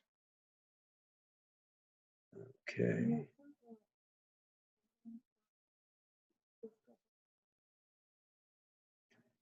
Yeah, Let's and they look. look almost like the same information on them. Let's take a look. That might be a holdover from a previous class. Let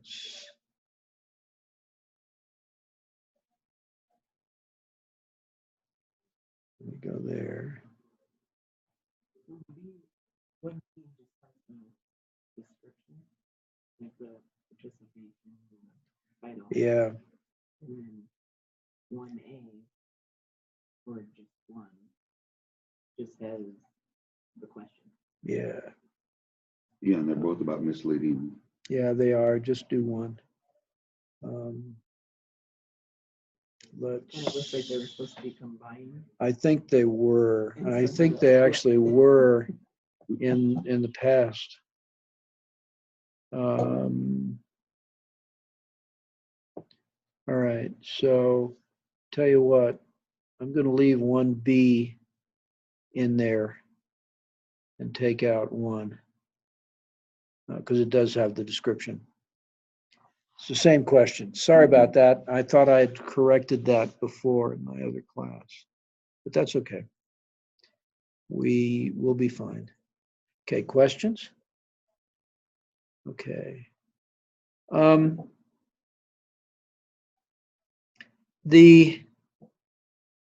Another thing I'd like you to do really is be on the lookout for statistical information being put in front of you that's misleading. And it's all over the place. It can be advertising, it can be politics, it can be,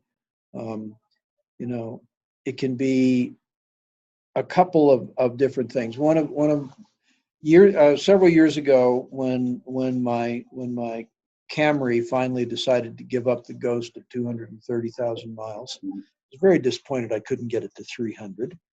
But my mechanic said, get rid of it. It's going to start costing you a lot of money.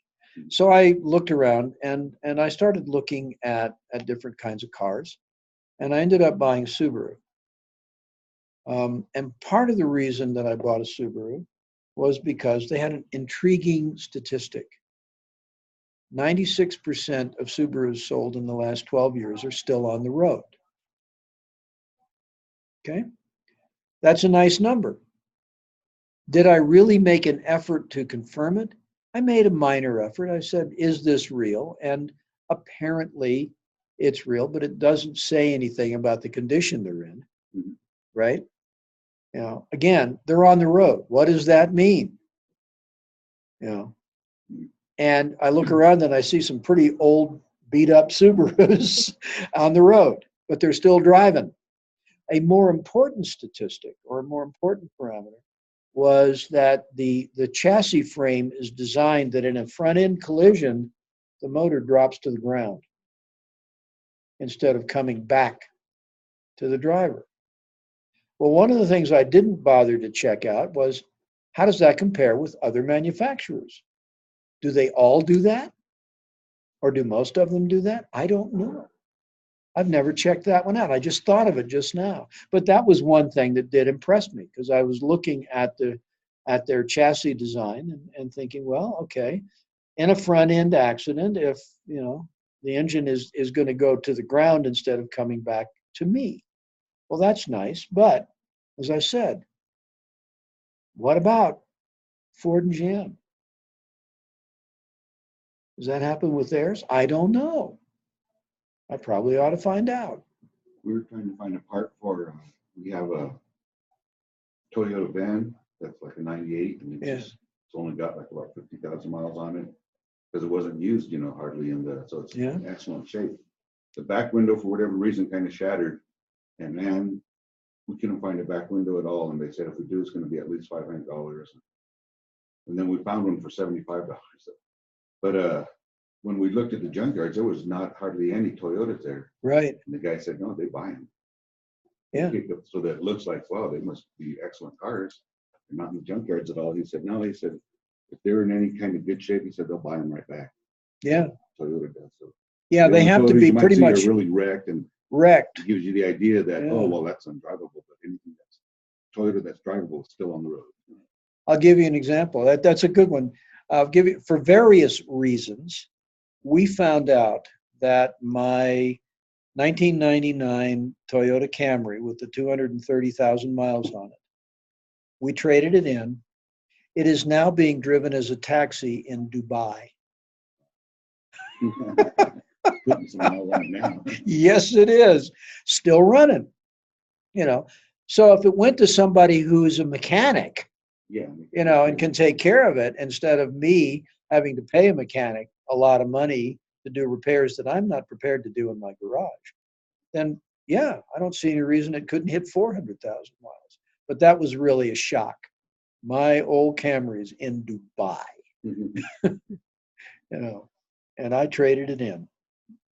But, looking at these and looking at this whole parameter, I mean, that one statistic about the cars being on the road still in 12 years, that was impressive to me. It helped me buy the product.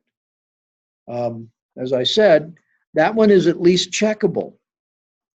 And you look at Consumer Reports and they say, well, or Kelly or any of the others, as far as I can tell, that's a correct statistic. So, but I still wonder about, the engine bit, if everybody's car is designed that way now, because that would make sense. Well, we got this guy in the emergency room, and then the next day I seen on the news, that pole was like all the way to the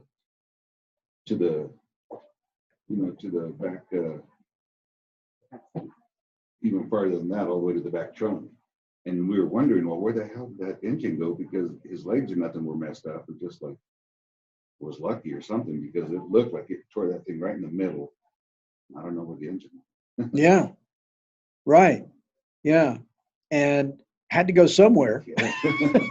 Didn't just disappear or shatter. They don't do that either. So you have to yeah, it would make sense that if it just dropped. We will be going through a number of different chapters and doing a lot of different analysis in this class. There will be some calculation. There will be some math that we do. We will calculate.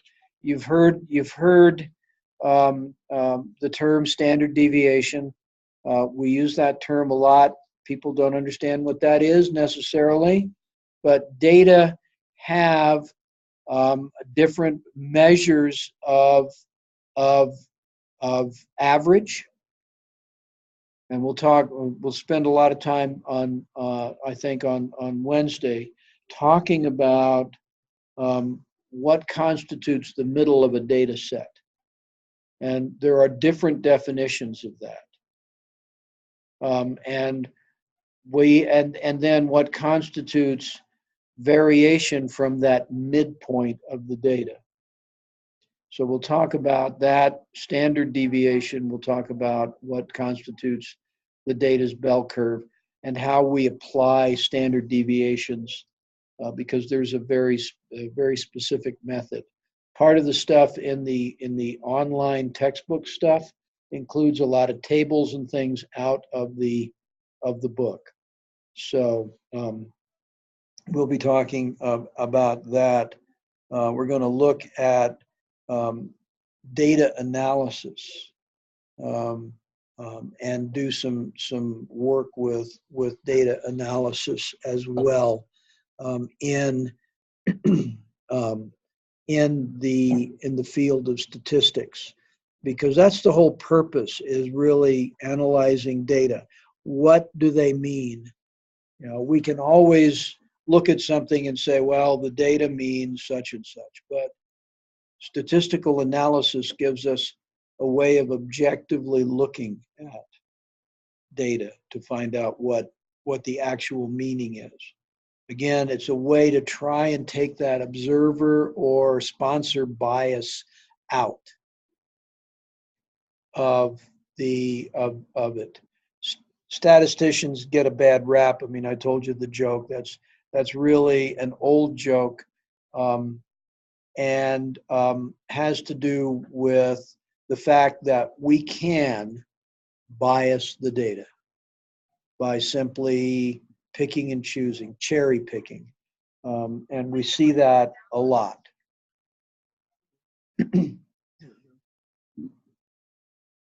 Okay, so questions about the class, about what we're going to do? Okay. In that case, I think we are about done for the day. Start, your assignment 1B for this week really gets you started on your LRA assignment. So please think about that. It will enable you to really to do a good job on the LRA assignment itself. Okay. So welcome to class. Nice to meet you, April. Good to see you two again in class. I will be looking forward to the rest of the month. Okay.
Okay, take care. You too, Richard. See you Wednesday.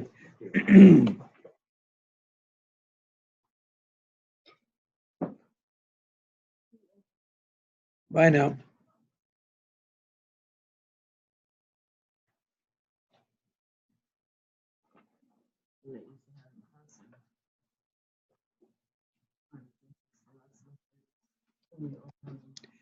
Um,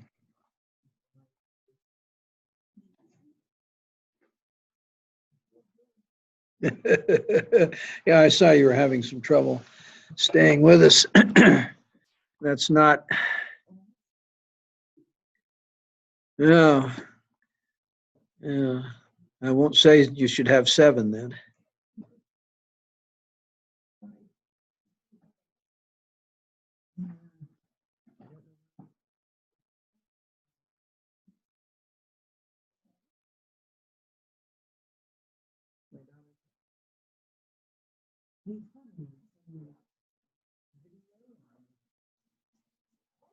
Voice clip of my grandson. My grandson. Yeah, Maybe he Right. didn't miss me. yeah. Yeah, that's no fun. That's no fun. How old's your grandson? 4 months. Oh,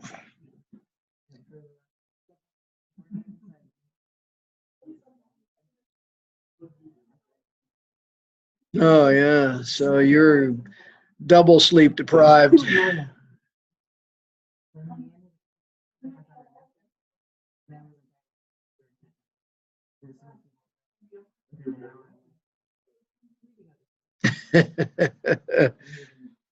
Of course, he wouldn't go back down. No. Mm,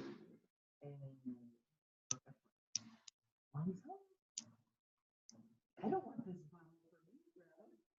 this. yeah. Hmm.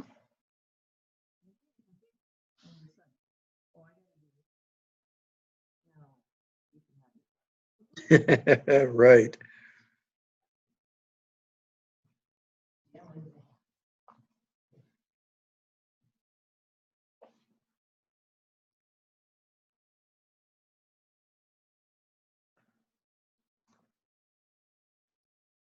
I understand you have jam duty.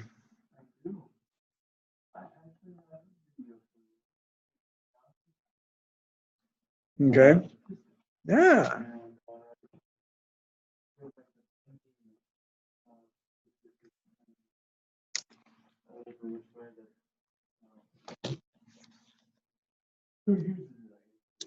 Yeah. Well, that would be interesting.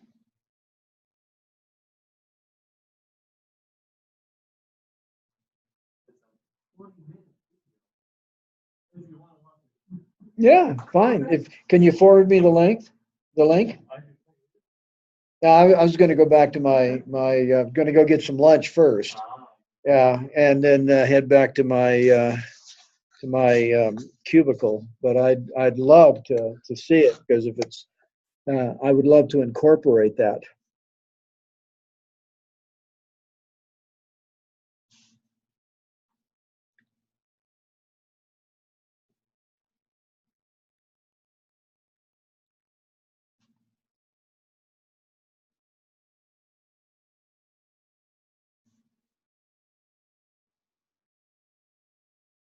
The only thing about it is, it's about doing control. Hmm. So, it could be a cookie stuff. It's still one of those that Yeah, I feel like a lot of people need to know all of that. exactly. Well, all the facts are. Yeah. This is actually a case where, this,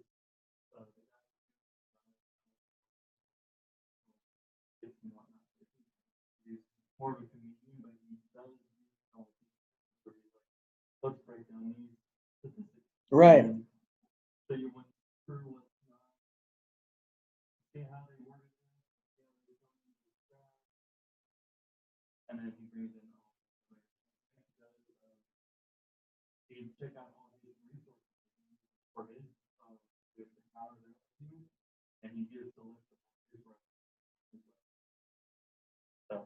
That's good. Okay, great. I'd love to see it. I'll watch it later on. I really do want to try to create an example for you know for everyone to look at. You know.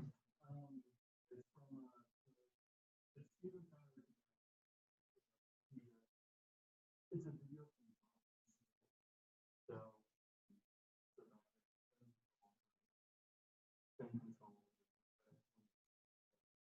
Hmm.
this is it. Okay.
We'll see you later.